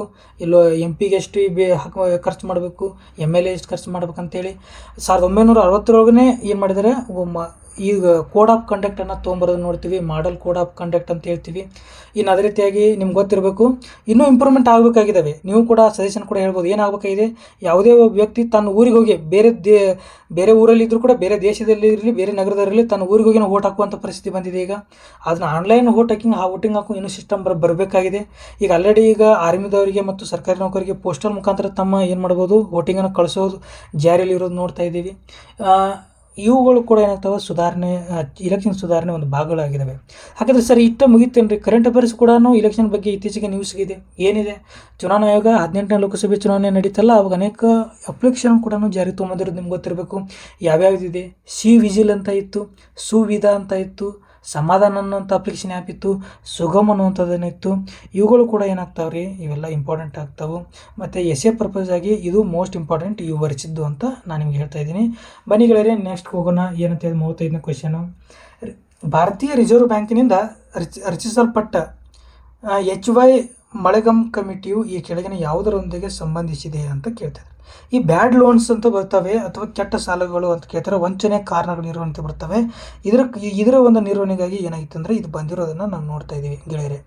ಹಾಗಾದರೆ ಇದು ಒಂದೇನಾ RBI ನೇಮಕ ಮಾಡಿದ ಕಮಿಟಿಗಳು ಅಂತ ಕೇಳಿದರೆ ಇಲ್ಲ. ಇದು ತನ್ನನ್ನು ಇಂಪ್ರೂವ್ಮೆಂಟ್ ಮಾಡ್ಕೊಳ್ಳೋಕ್ಕೆ ಮತ್ತು ಅನೇಕ ಇದನ್ನು ಕಮಿಟಿಗಳನ್ನು ನೇಮಕ ಮಾಡಿತ್ತು. ಹಾಗಾದರೆ ಯಾವ್ಯಾವ ಬತ್ತು, ಈ ಅರ್ಬನ್ ಕೋಆಪರೇಟಿವ್ ಬ್ಯಾಂಕ್ಸ್ಗಳ ಬಗ್ಗೆ, ಈ ಫ್ರೇಮ್ ವರ್ಕ್ಗಳ ಬಗ್ಗೆ ರಿವ್ಯೂ ಮಾಡೋಕೆ ಮತ್ತು ಅವ್ರುಗಳ ರೆಗ್ಯುಲೇಟ್ ಮಾಡೋಕೆ ಒಂದು ಉದಯ್ ಕೋಟ ಕಮಿಟಿಯನ್ನು ನೇಮಕ ಮಾಡಿದರು. ಅದೇ ರೀತಿಯಾಗಿ ಈ review of the working of RBI working ಬಗ್ಗೆ ದಾಮೋದರನ್ ಕಮಿಟಿ ಬಂತು. ಬ್ಯಾಂಕಿಂಗ್ ಫಿನಾನ್ಷಿಯಲ್ ಕಂಪ್ನೀಸ್ಗಳ ಬಗ್ಗೆ ಒಂದು ರೆಗ್ಯುಲೇಷನ್ ಮತ್ತು ರಿವ್ಯೂ ಮಾಡೋಕ್ಕೆ ಒಂದು ಕಮಿಟಿ ಬಂತು, ರಘುರಾಮ್ ರಾಜನ್ ಕಮಿಟಿ ಬಂತು. ಇನ್ನು ಹಿಸ್ಟೋರಿಕಲ್ ಕಮಿಟಿ ನಿಮ್ಗೆ ಗೊತ್ತು, Narasimhan committee, Ghosh committee, Malegam committee, ಹೌದಾ, ಶ್ರೀಕೃಷ್ಣ ಕಮಿಟಿ ಅನ್ನೋದು ಕೂಡ ನಾವು ನೋಡ್ತಾ ಇದ್ದೀವಿ. ಇಂಡಿಯನ್ ಫಿನಾನ್ಷಿಯಲ್ ಸೆಕ್ಟರ್ಗೆ ಶ್ರೀಕೃಷ್ಣ ಕಮಿಟಿ ಇರೋದನ್ನು ನೋಡ್ತಾ ಇದ್ದೀವಿ. ಇನ್ನು ನೋಟೇಬಲ್ ಕಮಿಟಿಗಳು ಕೂಡ ಇದ್ದಾವೆ. ಇವುಗಳು ಕೂಡ ನೀವು ಏನು ಮಾಡ್ಕೋಬೇಕ್ರಿ, ಒಂದು ಸಾರಿ ನೀವು ನೋಡ್ಕೋಬೇಕು ಗೆಳೆಯರೆ. ನೆಕ್ಸ್ಟ್ ಹೋಗೋಣ. ಏನು ಹೇಳ್ತಾ ಇದ್ದಾರೆ, 36 ಪ್ರಶ್ನೆ ನೋಡೋಣ. ಭಾರತವು ಸೇರಿದಂತೆ ಅಭಿವೃದ್ಧಿಶೀಲ ರಾಷ್ಟ್ರಗಳಲ್ಲಿ G77 ಎಂಬುದು ಬೃಹತ್ ಅಂತರ್ ಸರ್ಕಾರಿಗಳ ಸಂಘಟನೆಯಾಗಿದೆ. ಈ ಕೆಳಗಿನ ಯಾವ ದೇಶವು G77ನ ಅಧ್ಯಕ್ಷತೆಯನ್ನು ತೆಗೆದುಕೊಂಡಿದೆ? ಇದು ಕರೆಂಟ್ ಅಫೇರ್ಸ್ ಆಗಿದೆ. ಆ ಕಾಲದ್ದು 2019 ಅದು. ಇದು ಪ್ಯಾಲೆಸ್ತೈನ್ ರಾಜ್ಯ ಅಂತ ನಿಮ್ಗೆ ಗೊತ್ತಿರಲಿ, ಇದೊಂದು ಗೊತ್ತಿರಲಿ. ಹಾಗಾದರೆ ಇದು ಏನಿದು G77 ಅಂತ ಕೇಳಬೇಕು.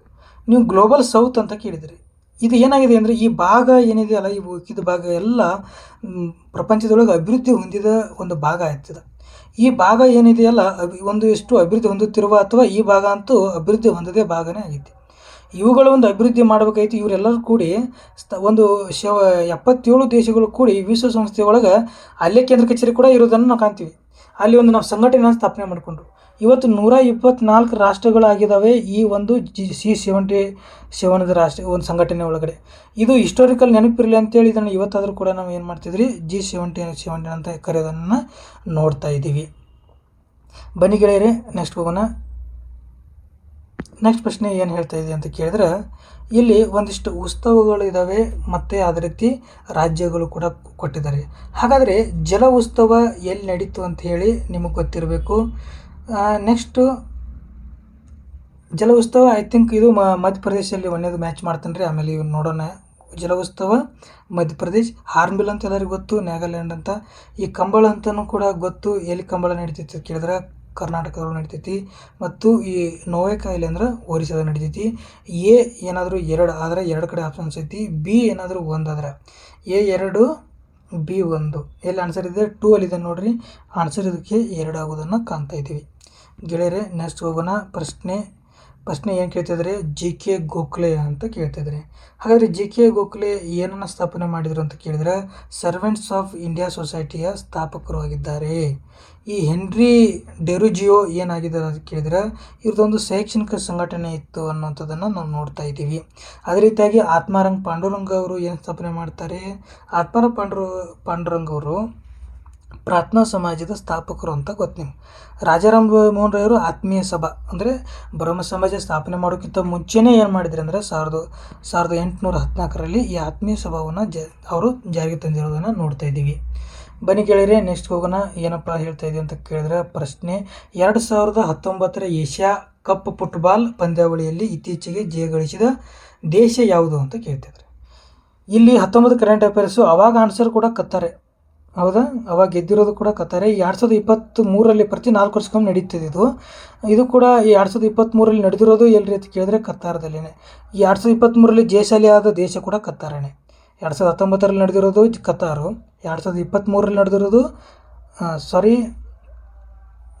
ಇದೆಲ್ಲಿ ನಡೆದಿತ್ತು ಅಂತ ಕೇಳಿದ್ರೆ 2019ರ ಏಷ್ಯಾ ಕಪ್ ಫುಟ್ಬಾಲ್ ಪಂದ್ಯಾವಳಿಯಲ್ಲಿ ಇತ್ತೀಚೆಗೆ ಜಯಗಳಿಸಿದ ದೇಶ ಕೇಳ್ತಿದ್ದಾರೆ ಅವರು, ನಡೆದಿರೋದಲ್ಲ. ಜಯಗಳಿಸಿದ 19ರಲ್ಲಿ ಕತಾರ್ ದೇಶ. 2023ರಲ್ಲಿ ಇದು ಎಲ್ಲಿ ನಡೆದೈತಪ್ಪ ಅಂದ್ರೆ ಹಾಸ್ಟ್ ಆಗಿತ್ತಪ್ಪ ಅಂದ್ರೆ ಕತಾರದಲ್ಲಿ. ಗೆದ್ದಿರೋದು ಕೂಡ 2ನೇ ಬಾರಿಗೆ ಕತಾರನೇ ಅಂತ ನಾವು ಹೇಳೋದನ್ನು ನೋಡ್ತಾ ಇದ್ದೀವಿ. ಗೆಳೆಯರೇ, ನೆಕ್ಸ್ಟ್ ಪ್ರಶ್ನೆ ಹೋಗೋಣ. ಬೆಂಗಳೂರಿನ ಯಲಹಂಕದ ವಾಯುದಳ ತಾಣದಲ್ಲಿ ನಡೆಯಲಿರುವ ಏರೋ ಇಂಡಿಯಾದ 12ನೇ ಆವೃತ್ತಿಯ ಪ್ರದರ್ಶನವನ್ನು ಆಶಯವೇನು ಅಂತ ಕೇಳ್ತಿದ್ದಾರೆ. ಹಾಗಾದರೆ ಇದಕ್ಕೆ ಆಶಯ ಬಿಲಿಯನ್ ಅವಕಾಶಗಳಿಗೆ ರನ್ವೇ ಅಂತೆ. ಇದು 2023 ಕೂಡ ಸೇಮ್ ಇದೆ, ಬಿಲಿಯನ್ ಅವಕಾಶಗಳೇ ರನ್ವೇ ಅಂಥೇಳಿ. ನೀವು ಇದು ಯಾವಾಗಿಂದ ಆಚರಣೆ ಮಾಡ್ತಾ ಇದ್ದೀವಿ ಇದನ್ನು ಏರ್ ಇಂಡಿಯಾ ಶೋ ಅನ್ನೋದು ಕೇಳಿದ್ರೆ ಗೆಳೆಯರೆ, ಇದನ್ನು 1996ರಿಂದ ಆಚರಣೆ ಮಾಡ್ತಾಯಿದ್ದೀವಿ. ಪ್ರತಿ 2 ವರ್ಷಕ್ಕೂ ಮಾಡ್ತೀವಿ. ಇದು ಆಡ್ ನಂಬರ್ ಆಗಿರಬೇಕು, 23, 25, 27 ಈ ರೀತಿ ನೋಡ್ತಾ ಇದ್ದೀವಿ. ಯಾವಾಗಲೇ 2 ವರ್ಷಕ್ಕೆ ನೋಡಿದಾಗ ಫೆಬ್ರವರಿಯಾಗ ನಡೀತಾ ಇರೋದು ನೋಡ್ತೀವಿ. ಆಲ್ರೆಡಿ ಏನಾಗಿದೆ ಅಂದ್ರೆ ಇನ್ನು ಮೋಸ್ಟ್ ರೀಸೆಂಟ್ ನಡೆದಿರೋದು 2023ರಾಗ ನಡೆದಿರೋದನ್ನು ಕಾಣ್ತಾ ಇದ್ದೀವಿ. ನೆಕ್ಸ್ಟ್ ನಡಿಬೇಕಾಗಿರೋದು 2025ರಾಗ ಅಂತ ಕರಿತೀವಿ, ಏರೋ ಇಂಡಿಯಾ ಅಂತ ಕರಿತೀವಿ. ಬನ್ನಿ ಗೆಳೆಯರೆ, ನೆಕ್ಸ್ಟ್ ಪ್ರಶ್ನೆಗೆ ಹೋಗೋಣ. ನೆಕ್ಸ್ಟ್ ಪ್ರಶ್ನೆ ಏನು ಹೇಳ್ತಾ ಇದೆ ಅಂತ ಕೇಳಿದ್ರೆ, ಇತ್ತೀಚೆಗೆ ಆಯವ್ಯಯದ ಪದ್ಧತಿಗಳ ಮೇಲೆ ಒಂದು ಸಮೀಕ್ಷೆಯನ್ನು ಪಾರದರ್ಶಕತೆ ಇಂಟರ್ನ್ಯಾಷನಲ್ ಕೈಗೊಂಡಿದ್ದು, ಅದರಲ್ಲಿ ಭಾರತದ ಯಾವ ರಾಜ್ಯವು ಅಗ್ರಸ್ಥಾನವನ್ನು ಗಳಿಸಿತು ಅಂತ ಕೇಳ್ತಾ ಇದ್ದಾರೆ. ಹಾಗಾದರೆ ಅಂದರೆ ಪಾರದರ್ಶಕತೆ ಇಂಟರ್ನ್ಯಾಷನಲ್ ಕೈಗೊಂಡಿರತಕ್ಕಂಥ ಈ ಆಯವ್ಯಯದ ಪದ್ಧತಿಗಳ ಮೇಲೆ ಒಂದು ಸಮೀಕ್ಷೆಯನ್ನು ಮಾಡಿದ್ರಂಥವ್ರು. ಅದಕ್ಕೆ ಏನಪ್ಪ ಅಗ್ರಸ್ಥಾನ ಪಡೆದಿರೋದು ಯಾವ ರಾಜ್ಯ ಅಂತ ಕೇಳಿದ್ರೆ ಆಂಧ್ರ ಪ್ರದೇಶ ಅಂತ ಹೇಳೋದನ್ನು ನೋಡ್ತಾ ಇದ್ದೀವಿ. ಅದೇ ರೀತಿಯಾಗಿ ಗೆಳೆಯರೆ, ನೆಕ್ಸ್ಟ್ ಕ್ವಶನ್ ಹೋಗೋಣ. ಏನಪ್ಪ ಅಂದ್ರೆ ಭಾರತೀಯ ಫ್ಲ್ಯಾಗ್ಶಿಪ್ ಹೈಡ್ರೋಕಾರ್ಬನ್ ಸಮಾವೇಶ ಪೆಟ್ರೋಟೆಕ್ವು 2019ರಲ್ಲಿ ಇತ್ತೀಚೆಗೆ ಯಾವ ಸ್ಥಳದಲ್ಲಿ ನಡೀತು ಅಂತ ಕೇಳ್ತಿದ್ದಾರೆ. ಇದಕ್ಕೆ ಆನ್ಸರನ್ನು ಅವ್ರು ಏನು ಮಾಡಿದ್ರು ಅಂದರೆ ಗ್ರೇಸನ್ನು ಕೊಟ್ಟಿರೋದನ್ನು ನೋಡ್ತೀವಿ. ಸರ್, ಯಾಕೆ ಗ್ರೇಸ್ ಕೊಟ್ಟರು ಅಂದರೆ ಅದು ನಡೆದಿರೋದು ಗ್ರೇಟರ್ ನೋಯ್ಡಾದಲ್ಲಿ ನಡೆದಿತ್ತು. ಆಪ್ಷನ್ಸಲ್ಲಿ ಅದು ಇಲ್ಲದೇ ಇರೋಗೋಸ್ಕರ ಅದನ್ನು ಗ್ರೇಸ್ ಕೊಟ್ಟಿದ್ದಾರೆ. ಇನ್ನೊಂದು ಗ್ರೇಟರ್ ನೋಯ್ಡಾ ಅಂದರೆ ಏನು ರೀ ಅಂತ ಕೇಳಿದ್ರೆ ಇದು ಉತ್ತರ ಪ್ರದೇಶದಲ್ಲಿ ಬರುವಂಥ ಪ್ಲೇಸ್. ನೋಯ್ಡಾ ಇದಕ್ಕೆ ಫುಲ್ ಫಾರ್ಮ್ ಇದೆ. ಅಂದರೆ new Okhla industrial development area ಅನ್ನೋದನ್ನು ನೋಡ್ತಾ ಇದ್ದೀವಿ. ಇದು ದೆಹಲಿ ಸಮೀಪ ಇರೋದನ್ನು ಕಾಣ್ತಾ ಇದ್ದೀವಿ. ಗೆಳೆಯರೆ, ಬನ್ನಿ ನೆಕ್ಸ್ಟ್ ಕ್ವಶನ್ ಹೋಗೋಣ. ಏನು ಹೇಳ್ತಿದ್ದಾರೆ ಅಂತ ಕೇಳಿದ್ರೆ ಪದ್ಮಶ್ರೀ ಗೌರವಕ್ಕೆ ಪಾತ್ರರಾದ ಪ್ರಥಮ ಭಾರತೀಯ ಮಂಗಳಮುಖಿ ಯಾರು ಅಂತ ಕೇಳ್ತಾರೆ. ಹಾಗಾದರೆ ಆನ್ಸರ್ ಇದಕ್ಕೆ ಯಾವುದು ಅಂದರೆ ನರ್ತಕಿ ನಟರಾಜ್ ಅವರೇ ಏನಪ್ಪ ಅಂದ್ರೆ ಪ್ರಥಮ ಮಂಗಳಮುಖಿ ಪದ್ಮಶ್ರೀ ಅವಾರ್ಡನ್ನು ತೆಗೆದುಕೊಂಡವರು. ಪಾಕಿಸ್ತಾನದ ಪ್ರಥಮ ಹಿಂದೂ ಮಹಿಳಾ ನ್ಯಾಯಾಧೀಶರು ಯಾರು ಅಂತ ಕೇಳ್ತಿದ್ದಾರೆ. ಉತ್ತರ ಸುಮನ್ ಕುಮಾರಿ ಅವರು ಪಾಕಿಸ್ತಾನದ ಪ್ರಥಮ ಹಿಂದೂ ಮಹಿಳಾ ನ್ಯಾಯಾಧೀಶರಾಗಿದ್ದಾರೆ ಅನ್ನೋಂಥದ್ದು ನೆನಪಿಟ್ಕೋಬೇಕು. 2019 ಆಸ್ಟ್ರೇಲಿಯಾ ಓಪನ್ ಟೆನ್ನಿಸ್ ಕೇಳ್ತಿದ್ರೆ ನಮ್ಗೆ 19ರದ್ದು ಬೇಡ, ಈಗ 24ರದ್ದು ಬೇಕಾಗಿದೆ. 24ರದೊಳಗೆ 2 ಗ್ರ್ಯಾಂಡ್ ಸ್ಲಾಮ್ ಕೇಳ್ತಿದ್ರೆ ಅದರೊಳಗಡೆ ಈ ಮೆನ್ಸ್ ಆಗಿರ್ಬೋದು, ವುಮೆನ್ಸ್ ಆಗಿರ್ಬೋದು. ಮೆನ್ಸಲ್ಲಿ ಆಸ್ಟ್ರೇಲಿಯಾ ಹೊಡೆದವರು ಯಾವುದು ಅಂತ ಕೇಳಿದ್ರೆ ಜೆನ್ನಿಸ್ ಸಿನ್ನರ್ ಅಂತ ನೋಡ್ತಾ ಇದ್ದೀವಿ. ಅದೇ ರೀತಿಯಾಗಿ ಈ ಫ್ರೆಂಚ್ ಓಪನ್ ಹೊಡೆದವರು ಈ ಕಾರ್ಲೋಸ್ ಅಲ್ಕರಾಜ ಅಂತ ನೋಡ್ತಾ ಇದ್ದೀವಿ. ಈ ವಿಂಬಲ್ಡನ್ ಹೊಡೆದವರು ಕಾರ್ಲೋಸ್ ಅಲ್ಕರಾಜ. ಅದೇ ರೀತಿಯಾಗಿ US ಓಪನ್ ಹೊಡೆದವರು ಜೆನ್ನಿಸ್ ಸಿನ್ನರ್ ಅವರು ನೋಡ್ತಿದ್ವಿ. ಇನ್ನು ಮಹಿಳೆಯರಿಗೆ ಬನ್ನಿ, ಆಸ್ಟ್ರೇಲಿಯಾ ಓಪನ್ ಹೊಡೆದವ್ರು ಯಾರಪ್ಪ ಅಂದ್ರೆ ಈ ಅರಿಯಾನಾ ಸಬಲೆಂಕಾ ಹೊಡೆದಿದ್ದಾರೆ. ಫ್ರೆಂಚ್ ಓಪನು ಈಗ ಸುಗಿಯಾಟೆ. ಈ ವಿಂಬಲ್ಡನ್ ಹೊಡೆದವರು ಈ ಬಾರ್ಬೋರಾ ಕಿಶೋಕೋ ಅಂತ ಹೇಳ್ಕೊತೀವಿ. ಓಪನನ್ನು ಹೊಡೆದವ್ರು ಯಾರು ಅಂತ ಕೇಳಿದ್ರು US ಓಪನ್ ಹೊಡೆದವರು ಈ ಆರ್ಯನ್ ಸಬಲೆಂಕಾ ಅವರು ಹೊಡೆದಿದ್ದಾರೆ. ಫಸ್ಟು ಲಾಸ್ಟು ಇವರೇ ಇದ್ದಾರೆ. ಇಲ್ಲಿ ಕೂಡ ಫಸ್ಟು ಲಾಸ್ಟ್ ಇವರೇ ಇದ್ದಾರೆ. ಮಿಡಲ್ದಲ್ಲಿ ಮಾತ್ರ ಬೇರೆದಿದ್ದಾರೆ. ಒಂದು ಎಕ್ಸಾಮ್ದಲ್ಲಿ ಏನು ಮಾಡಿದ್ರಿ ಅಂತ ಕೇಳಿದ್ರೆ ಇದು ರನ್ನರ್ ಅಪ್ಪರು ಕೂಡ ಕೇಳಿದ್ದ. ಆದರೂ ಕೂಡ ನೀವೇನು ಮಾಡಿರಿ ಸಾಧ್ಯವಾದ್ರೆ ನೆನಪಿಟ್ಕೋರಿ. ಇನ್ನೊಂದ್ಸಲ ಕೇಳ್ತಾನೆ ಅನ್ನೋ ಹಿಂಗೆ ಗ್ಯಾರಂಟಿ ಏನಿಲ್ಲ. ಅವೆಲ್ಲ ಎಕ್ಸೆಪ್ಷನಲ್ ಕ್ವಶನ್ಗಳು ಇರ್ತವೆ. ಬನ್ನಿ ಗೆಳೆಯರೆ, ನೆಕ್ಸ್ಟ್ ಕ್ವಶನ್ಸ್ ಹೋಗೋಣ. ಏನು ಹೇಳ್ತಿದ್ದಾರೆ ಅಂತ ಕೇಳಿದ್ರೆ IRCTC ಅಂದರೆ ಅಂತ ಪ್ರಶ್ನೆ ಇದೆ. Indian railway catering and tourism corporation ಅಂತ ಕರಿತೀವಿ ಅದನ್ನು. ಇದು 1999 ಬಂದಿರೋದು. ಇತ್ತೀಚೆಗೆ ಅಖಿಲ ಭಾರತ ಮಟ್ಟದಲ್ಲಿ ಒಂದು ಸ್ವಚ್ಛತಾ ಸಮೀಕ್ಷೆಯನ್ನು ಕೈಗೊಂಡಿದ್ದು. ಈ ಸಮೀಕ್ಷೆಯಲ್ಲಿ ಕೆಳಗಿನ ಯಾವ ರೈಲ್ವೆ ವಲಯವು ಪ್ರಥಮ ಸ್ಥಾನವನ್ನು ತನ್ನದಾಗಿಸಿಕೊಂಡಿತ್ತು ಅಂದರೆ ಆ ಟೈಮ್ದಲ್ಲಿ ಯಾವುದ್ರ ಅಂತ ಕೇಳಿದ್ರೆ ಮಧ್ಯಪ್ರದೇಶ, ಇದು ದಕ್ಷಿಣ ರೈಲ್ವೆ ವಲಯ ಅಂತ ಹೇಳಬೇಕು. ಇದು ಚೆನ್ನೈದಲ್ಲಿ ಕೇಂದ್ರ ಕಚೇರಿ ಹೊಂದೈತಿ. ಮಧ್ಯ ರೈಲ್ವೆ ಇದೆಲ್ಲಿ ಅಂತ ಕೇಳಿದ್ರೆ ಮುಂಬೈ ಕೇಂದ್ರ ಕಚೇರಿ ಐತಿ. ಉತ್ತರ ರೈಲ್ವೆ ಡೆಲ್ಲಿ ಒಳಗೆ ಐತಿ. ನೈಋತ್ಯ ರೈಲ್ವೆ ಹುಬ್ಬಳ್ಳಿ ಐತಿ. ನಮ್ಮ ಕರ್ನಾಟಕದಲ್ಲಿ ಇರೋದನ್ನು ನಾವು ನೋಡ್ತಾ ಇದ್ದೀವಿ. ಇದಕ್ಕೆ ಉತ್ತರ ದಕ್ಷಿಣ ರೈಲ್ವೆ ಅಂತ ಹೇಳ್ತೀವಿ. ರೈಲ್ವೆ ವಲಯಗಳು ಹಂಗಂದ್ರೆ IRCTC ಮೋಸ್ಟ್ ಇಂಪಾರ್ಟೆಂಟ್ ಏನು ಮಾಡ್ತೈತ್ರಿ ಸರ, ಇದು ಆನ್ಲೈನ್ ಬುಕ್ಕಿಂಗನ್ನು IRCTC ಮುಖಾಂತರ ಮಾಡ್ತಿದ್ವಿ. ಒಂದು ದಿನಕ್ಕೆ ಎಷ್ಟು ಆನ್ಲೈನ್ ಅಂದರೆ 7 ಲಕ್ಷಕ್ಕಿಂತ ಹೆಚ್ಚಿನ ಜನ ಆನ್ಲೈನ್ ಬುಕ್ಕಿಂಗ್ ಇದ್ರೊಳಗೆ ಮಾಡ್ಕೋತಾರಂತಾರೆ. ಅದಕ್ಕೋಸ್ಕರ ಇದು ಆನ್ಲೈನ್ ಬುಕ್ಕಿಂಗ್ ಅಷ್ಟೇ ಅಲ್ಲದೆ ಇದು ಟೂರಿಸಮ್ ಪ್ರಮೋಟನ್ನು ಮಾಡ್ತೈತಿ ಮತ್ತು ಕ್ಯಾಟ್ರಿಂಗ್ ಸಿಸ್ಟಮ್ ಅಂತ ಊಟ ವ್ಯವಸ್ಥೆಗಳು ಕೂಡ ಮಾಡೋದನ್ನು ನೋಡ್ತಾ ಇರ್ತೀವಿ. ರೈಲ್ವೆ ಸ್ಟೇಷನ್ದಲ್ಲಿ IRCTC ಹೋಟೆಲ್ಗಳು ಇರೋದನ್ನು ನೋಡ್ತಾ ಇದ್ದೀವಿ. ಆರಂಭದಲ್ಲಿ ಭಾಳ ಜೋರು ನಡೆದಿತ್ತು ಅದು, ಈಗ ಮತ್ತು ಅದಕ್ಕೆ ಏನಾಗಿದೆ ಡೌನ್ ಆಗಿರೋದನ್ನು ಕೂಡ ಕಾಣ್ತಾ ಇದ್ದೀವಿ. ಗೆಳೆಯರೆ ನೆಕ್ಸ್ಟ್ ಕ್ವಶನ್ ಹೋಗೋಣ. ನೆಕ್ಸ್ಟ್ ಕ್ವಶನ್, ವಿಶ್ವ ಪರಂಪರೆ ಕೇಂದ್ರವನ್ನು ಈ ಕೆಳಗಿನ ಯಾವ ಸ್ಥಳದಲ್ಲಿ ಪ್ರಸ್ತಾಪಿಸಲಾಗಿದೆ ಅಂತ ಕೇಳ್ತಿದ್ದಾರೆ. ಅಂದರೆ ಏನು, ದ ವರ್ಲ್ಡ್ ಹೆರಿಟೇಜ್ ಸೆಂಟರನ್ನು ಎಲ್ಲಿ ಸ್ಥಾಪನೆ ಮಾಡೋಕ್ಕೆ ಉದ್ದೇಶಿಸಲಾಗಿದೆ ಅಂತ ಕೇಳಿದ್ರೆ ಇದು ಕಲ್ಕತ್ತಾ ಅಂತ ನಾವು ಉತ್ತರವನ್ನು ನೋಡ್ತಾ ಇದ್ದೀವಿ. ಎಲ್ರಿ ಅಂದ್ರೆ ಕಲ್ಕತ್ತಾ. ಗೆಳೆಯರೆ ಬನ್ನಿ, ವಿಶ್ವ ಕ್ಯಾನ್ಸರ್ ದಿನವನ್ನು ಈ ಕೆಳಗಿನ ಯಾವ ದಿನಾಂಕದಿಂದ ಆಚರಣೆ ಮಾಡ್ತಾರೆ ಅಂದರೆ ವಿಶ್ವ ಕ್ಯಾನ್ಸರ್ ಡೇ ಫೆಬ್ರವರಿ 4 ಅಂತ ಕೇಳ್ತೀವಿ. ಆದರೆ ರಾಷ್ಟ್ರೀಯ ಕ್ಯಾನ್ಸರ್ ವಿರೋಧಿ ದಿನ ನವೆಂಬರ್ 7 ಅಂತ ಹೇಳಬೇಕು. ನಮ್ಮ ಭಾರತದವ್ರು ನಾವೇ ಆಚರಣೆ ಮಾಡ್ತಾ ಇದ್ದೀವಿ. ಹಾಗಾದರೆ ಈ ವರ್ಷದ 2024ರ ವರ್ಲ್ಡ್ ಕ್ಯಾನ್ಸರ್ ಡೇ ಒಂದು ಥೀಮ್ ಏನ್ರಿ ಅಂತ ಕೇಳಿದ್ರೆ ಥೀಮ್ ಅಂದರೆ ಕ್ಲೋಸಿಂಗ್ ದ ಕೇರ್ ಗ್ಯಾಪ್ ಅಂತೇಳಿ. ಈ ವರ್ಷದ theme closing the care gap ಅಂತ ಹೇಳ್ತಾ ಇದ್ದೀವಿ. ಹಾಗಾದರೆ ಈ ಕ್ಯಾನ್ಸರ್ಗೆ ಕಾರಣಗಳೇನು ಮತ್ತು ಏನು ರಿಸ್ಕ್ ಫ್ಯಾಕ್ಟರ್ಸ್ಗಳು ಯಾವುವು, ಸಿಂಪ್ಟಮ್ಸ್ ಏನು ಕಂಡು ಬರ್ತವೆ ಮತ್ತು ಅದನ್ನ ಪ್ರಿವೆನ್ಷನ್ ಹೆಂಗೆ ಮಾಡೋದು ಅಂತೇಳಿ ಕಾರಣ ಇರ್ತವೆ. ಕ್ಯಾನ್ಸರ್ ರೋಗ ಬೇರೆದವರಿಂದ ಆಗಿರ್ಬೋದು ಅಥವಾ ಬೇರೆ ಕಾರಣಕ್ಕಾಗಿರಲ್ಲ, ನಮ್ಮ ಜೀವನ ಶೈಲಿಯಿಂದೇ ಒಂದು ಬರುವಂತಹ ರೋಗ, ನಮ್ಮ ದೇಹದಲ್ಲಿ ಹುಟ್ಟುವಂತಹ ರೋಗ ಯಾವುದೇ ಇರ್ತದೆ ಕ್ಯಾನ್ಸರ್ ರೋಗ. ಇದನ್ನು ಅರ್ಬುದ ರೋಗ ಅಂತ ಕೂಡ ಕರೀತಾರೆ. ನಮ್ಮ ಜೀವನ ಶೈಲಿ ಏನಾಗಿರಬೇಕು, ವ್ಯಾಯಾಮವತಿಯಿಂದ ಒಳ್ಳೆ ಪೌಷ್ಟಿಕ ಆಹಾರ ಸೇವಿಸುವ ಮುಖಾಂತರ ಹಾಗೂ ತಂಬಾಕು ಸೇವನೆ ಮಾಡದೇ ಇರುವುದರಿಂದ ಕ್ಯಾನ್ಸರವನ್ನು ತಡೆಯೋಕ್ಕೆ ಸಾಧ್ಯ ಆಗುತ್ತದೆ. ಗೆಳೆಯರೆ ಏನು ಕೇಳ್ತಿದ್ದಾರೆ, ಪ್ರತಿ ವರ್ಷವೂ 2ನೇ ಫೆಬ್ರವರಿಯಂದು ವಿಶ್ವ ಜೌಗು ನೆಲ ವರ್ಲ್ಡ್ ವೆಟ್ಲ್ಯಾಂಡ್ ದಿನವನ್ನು ಆಚರಿಸುವುದರ ಆಶಯವೇನು ಕೇಳ್ತಾರೆ. ನಮಗೆ 2019 ಬೇಡ, 2024 ಬೇಕು. ಹಾಗಾದರೆ 2024 ವೆಟ್ಲ್ಯಾಂಡ್ಸ್ ಥೀಮ್ ಏನಂತ ಕೇಳಿದ್ರೆ wetlands and human well being ಅಂತ ನೆನಪಿಟ್ಕೋಬೇಕು. 2024 wetlands and human well being ಅಂತ ನೆನಪಿಟ್ಕೋಬೇಕು. ಹಾಗಾದ್ರೆ ವೆಟ್ಲ್ಯಾಂಡ್ಸ್ ಅಂದರೆ ಏನು ಅಂತೇಳಿ ಮೀನಿಂಗ್ ಇದೆ ಅಂದರೆ land areas that are saturated or flooded with water either permanently or seasonally ಅಂತ ಹೇಳ್ತಾರೆ. ಅಂದರೆ ನಮ್ಮ ಜೌಗು ನೆಲ ಅಂತ ಕೇಳಿದ್ರೆ ಬರಡು ಭೂಮಿ ತಿಳ್ಕೊಂಡ್ಬಿಟ್ಟಿವಿ. ಇದು ಹಾಗಲ್ಲ, ಅನೇಕ ಪ್ರಾಣಿ ಪಕ್ಷಿಗಳು ಈ ಏನು ಬದುಕ್ತಾವಲ್ಲ ಅಂಥದ್ಗಳನ್ನು ಕೂಡ ಇಲ್ಲಿ ವೆಟ್ಲ್ಯಾಂಡ್ ಅಂತಾರೆ. ಅದು ಏನಾಗಿರ್ಬೇಕಂದ್ರೆ ಅದು ವಾಟ್ರ್ ಅದಕ್ಕೆ ಟಚ್ ಇರಬೇಕು ಅಂತ ಹೇಳ್ತಾಯಿದ್ದಾರೆ. ಹಾಗಾದರೆ ಈ ವೆಟ್ಲ್ಯಾಂಡ್ಸಲ್ಲಿ ಕೂಡ ಟೈಪ್ಸ್ ಇದ್ದಾವೆ. ಕೇವಲ ನೀರಲ್ಲಿ ಮಾತ್ರ ಅಂದ್ರೆ ಕೇಳಿದ್ರೆ ಇಲ್ಲ, ಅದು ಇನ್ಲ್ಯಾಂಡ್ ವೆಟ್ಲ್ಯಾಂಡ್ಸ್ ಜೌಗು ನೆಲಗಳಿದ್ದಾವೆ, ಕೋಸ್ಟಲ್ ವೆಟ್ಲ್ಯಾಂಡ್ಸ್ಗಳಿದ್ದಾವೆ, ಹ್ಯೂಮನ್ ಮೇಡ್ ವೆಟ್ಲ್ಯಾಂಡ್ಸ್ ಕೂಡ ಇರೋದನ್ನು ನೋಡ್ತಾ ಇದ್ವಿ. ನೀವು ಫಿಶ್ ಪಾಂಡ್ಗಳನ್ನು ಮಾಡ್ಕೊಂಡಿರ್ತೀರಿ, ಈ ರೈಸ್ ಪ್ಯಾಡಿ ಭತ್ತ ಬೆಳಿತಿರಲ್ಲ ಅದಾಗಿರ್ಬೋದು, ಈ ಸಾಲ್ಟ್ ಪ್ಲ್ಯಾಂಟ್ಸ್ ಈಗ ಸಮುದ್ರದ ನೀರು ಬಂದು ಅಲ್ಲಿ ಉಪ್ಪು ತಯಾರು ಮಾಡ್ತೀರಿ ಕೂಡ, ಅದು ಕೂಡ ಒಂದು ವೆಟ್ಲ್ಯಾಂಡ್ಸ್. ಯಾಕೆ ಹಂಗೆ ಮಾಡ್ಕೊಂಡಿದ್ದಾರೆ ಅಂತ ಕೇಳಿದ್ರೆ ಅಲ್ಲಿ ಕೂಡ ಅನೇಕ ಜೀವಿಗಳು ಬದುಕ್ತಾವಲ್ಲ ಅದಕ್ಕೋಸ್ಕರ ಅಂತ ಹೇಳ್ತಾ ಇದ್ವಿ. ಹಾಗಾದರೆ ಇತ್ತೀಚೆಗೆ ರಾಮ್ಸರ್ ಸೈಟ್ಗಳನ್ನು ಅದಿಂದನೇ ಈ ವೆಟ್ಲ್ಯಾಂಡ್ಸನ್ನು ಡೇನ ಆಚರಣೆ ಮಾಡ್ತಾಯಿದ್ವಿ. ರಾಮ್ಸರ್ ಸೈಟು ಇದಕ್ಕೂ ಭಾಳ ಲಿಂಕ್ ಇರೋಂಥದ್ದು. ಹಾಗಾದರೆ ಇತ್ತೀಚೆಗೆ ರಾಮ್ಸರ್ ಸೈಟ್ಗಳು ಆಗ್ಯಾವ. ನಿಮಗೆ ಈಗ ಮತ್ತೆ 3 ಘೋಷಣೆಯನ್ನು ಮಾಡಿದ್ದಾರೆ, ಅವು ಕೂಡ ನಿಮ್ಗೆ ಗೊತ್ತಿರಬೇಕು. ಒಟ್ಟು 85 ರಾಮ್ಸರ್ ಸೈಟ್ಗಳು ಅದಾವೆ. ಹಾಗಾದರೆ ನಾವು 75ರಿಂದ ನಾವು ಏನು ಮಾಡಬೇಕು, ಕರ್ನಾಟಕದಲ್ಲಿ ಒಟ್ಟು 4 ರಾಮ್ಸರ್ ಸೈಟ್ ಇರೋದನ್ನು ನೋಡ್ತಾ ಇದ್ದೀವಿ. ಬನ್ನಿ, ಕರ್ನಾಟಕದೊಳಗೆ ಆಲ್ರೆಡಿ ಈಗ ರಂಗನತಿಟ್ಟು ಆಗಿದೆ 2022-21 ಆಗಿದೆ. ಅದು ಇನ್ನು ಅಂಕ ಸಮುದ್ರ ಒಂದು ಆಗಿದೆ 2023. ಅಘನಾಶಿನಿ ಆಗಿದೆ 2023. ಮಾಗಡಿ ಕೆರೆ ಕೂಡ ಆಗಿದೆ ಗದಗದ ಕರ್ನಾಟಕದಲ್ಲಿ. ಇವು 3 ಮತ್ತು ರಂಗನತಿಟ್ಟು ಸೇರಿ ಒಟ್ಟು 4 ಅದು. ಆಮೇಲೆ 79, 85 ತಮಿಳುನಾಡು 2 ಆಗ್ತವೆ. ಒಂದು ಕರಿವೆಟ್ಟಿ ಬರ್ಡ್ ಸ್ಯಾಂಚುರಿ ಆಗಿದೆ, ಇನ್ನೊಂದು ಇದು ಲಾಂಗ್ ವುಡ್ ಶೋಲಾ ಫಾರೆಸ್ಟ್ಗಳು ಆಗೋದನ್ನು ನೋಡ್ತೀವಿ, ರಿಸರ್ವ್ ಫಾರೆಸ್ಟ್ ಇರೋದನ್ನು ಕೂಡ ನೋಡ್ತೀವಿ. ಇದು ಕೂಡ ಇಂಪಾರ್ಟೆಂಟ್. ನೀವು 85 ಸೈಟಲ್ಲಿ ಯಾವುದಾದ್ರೂ ತೆಗೆದು ಮ್ಯಾಚ್ ಆಫ್ ದ ಫಾಲೋಯಿಂಗ್ ಕೂಡ ಕೊಡೋ ಸಾಧ್ಯತೆ ಇದೆ. KS ಲೆವೆಲ್ ಎಕ್ಸಾಮ್ದಲ್ಲಿ ಮತ್ತು PSIದಲ್ಲಿ ನೀವು ಕೂಡ ಒಂದು ಸರಿಯಾಗಿ ನೋಡ್ಕೋಬೇಕು. ಆಮೇಲೆ ಈ ನಾಗಾ ಮತ್ತು ನಕ್ತಿ ಅಂತ ಹೇಳಿ ಪಕ್ಷಿಧಾಮಗಳನ್ನು ಬಿಹಾರದಲ್ಲಿ 2 ಘೋಷಣೆ ಮಾಡಿದ್ರು, 82 ಆಗಿದ್ದು. ಇತ್ತೀಚೆಗೆ ಏನು ಮಾಡಿದ್ದಾರೆ ಅಂತ ಕೇಳಿದ್ರೆ 2024ರಲ್ಲಿ 3 ಘೋಷಣೆ ಮಾಡಿದ್ದಾರೆ. ಮಧ್ಯಪ್ರದೇಶದ ತವಾ ಇದೆ, ತಮಿಳುನಾಡಿನ ನಂಜ ರಾಯನ ಒಂದು ಪಕ್ಷಿಧಾಮ ಕೂಡ ಘೋಷಣೆ ಮಾಡಿದ್ದಾರೆ. ಇನ್ನೊಂದು ಈ ಕಾಜುವೇಲಿ ಪಕ್ಷಿಧಾಮ ಕೂಡ ತಮಿಳುನಾಡಿನಾಗ 2 ಮಾಡಿದ್ವಿ. ಒಟ್ಟು 85 ಇರ್ತವೆ. ಇವುಗಳನ್ನು ಗೆಳೆಯರೆ ನೆನಪಿಟ್ಟುಕೊಳ್ಳಿ ಅಂತ ನಿಮ್ಗೆ ಕೇಳ್ತಾ ಇದ್ದೀನಿ. ಬನ್ನಿ ನೆಕ್ಸ್ಟ್ ಪ್ರಶ್ನೆ ಹೋಗೋಣ. 50 ಕ್ವಶ್ನೆ. ಈ ಕೆಳಗಿನ ಯಾವ ಕ್ರೀಡೆಗೆ ವಾಣಿ ಕಪೂರ್ ಅವರು ಸಂಬಂಧಿಸಿದ್ದಾರೆ ಅಂತ ಕೇಳ್ತಾರೆ. ವಾಣಿ ಕಪೂರ್ ಅವರು ಸಂಬಂಧಿಸಿದ್ದು ಗಾಲ್ಪಾಟಕ್ಕೆ ಅಂತ ಹೇಳಿ. ನಮ್ಮಲ್ಲಿ ಗಾಲ್ಪಾಟ ಭಾಳ ಫೇಮಸ್ ಇಲ್ರಿ ಇಡೀ ಇಂಡಿಯಾದಲ್ಲಿ. ಮತ್ತು ಅದಿತಿ ಅಶೋಕ್ ಅವರು ಒಲಿಂಪಿಕ್ಸ್ ಒಳಗೆ 4ನೇ ಸ್ಥಾನ ಪಡ್ಕೊಂಡು ಅದೇ ಒಂದು ಹೆಮ್ಮೆಯ ಸಾಧನೆ ಆಗಿದೆ. ಅದಿತಿ ಅಶೋಕ್ನ ಗಾಲ್ಪಾಟಗಾರರ ಹೆಸರು ನೆನ್ಪಿಟ್ಕೋರಿ ಅಂತ ಹೇಳ್ತಾ ನಾನು ಇಲ್ಲಿವರೆಗೆ ಈ ಕ್ಲಾಸನ್ನು ಎಂಡ್ ಮಾಡ್ತಾಯಿದ್ದೀನಿ. ಇಲ್ಲಿವರೆಗೆ ನೀವು ಕೇಳೋದಕ್ಕಾಗಿ ತಮ್ಮೆಲ್ಲರಿಗೂ ಧನ್ಯವಾದಗಳು. ಏನಾದರೂ ನಿಮ್ಮ ಒಪಿನಿಯನ್ಗಳಿದ್ದರೆ ತಿಳಿಸಿರಿ. ಮತ್ತು ಇಷ್ಟ ಆದರೆ ಹಾಗೆ ಕ್ಲಾಸ್ಗಳನ್ನು ನೋಡ್ತಾ ಇರಿ. ನಮ್ಮ ಪ್ರಯತ್ನ ಹೀಗೆ ಇರುತ್ತೆ, ನೀವು ಕೇಳೋ ಪ್ರಯತ್ನ ಕೂಡ ಹೀಗೆ ಇರಲಿ ಅಂತ ಹೇಳಿ ಇನ್ನೂ ಉಳಿದಿರೋ ಪ್ರಶ್ನೆಗಳನ್ನು ನಾನು ಏನು ಮಾಡ್ತೀನಿ ಇನ್ನೊಂದು ಕ್ಲಾಸಲ್ಲಿ ಬಿಡಿಸ್ತೀನಿ ಅಂತ ಹೇಳ್ತಾ ತಮ್ಮೆಲ್ಲರಿಗೂ ಕೂಡ ಧನ್ಯವಾದಗಳು. ಥ್ಯಾಂಕ್ಸ್ ಗೆಳೆಯರಿ.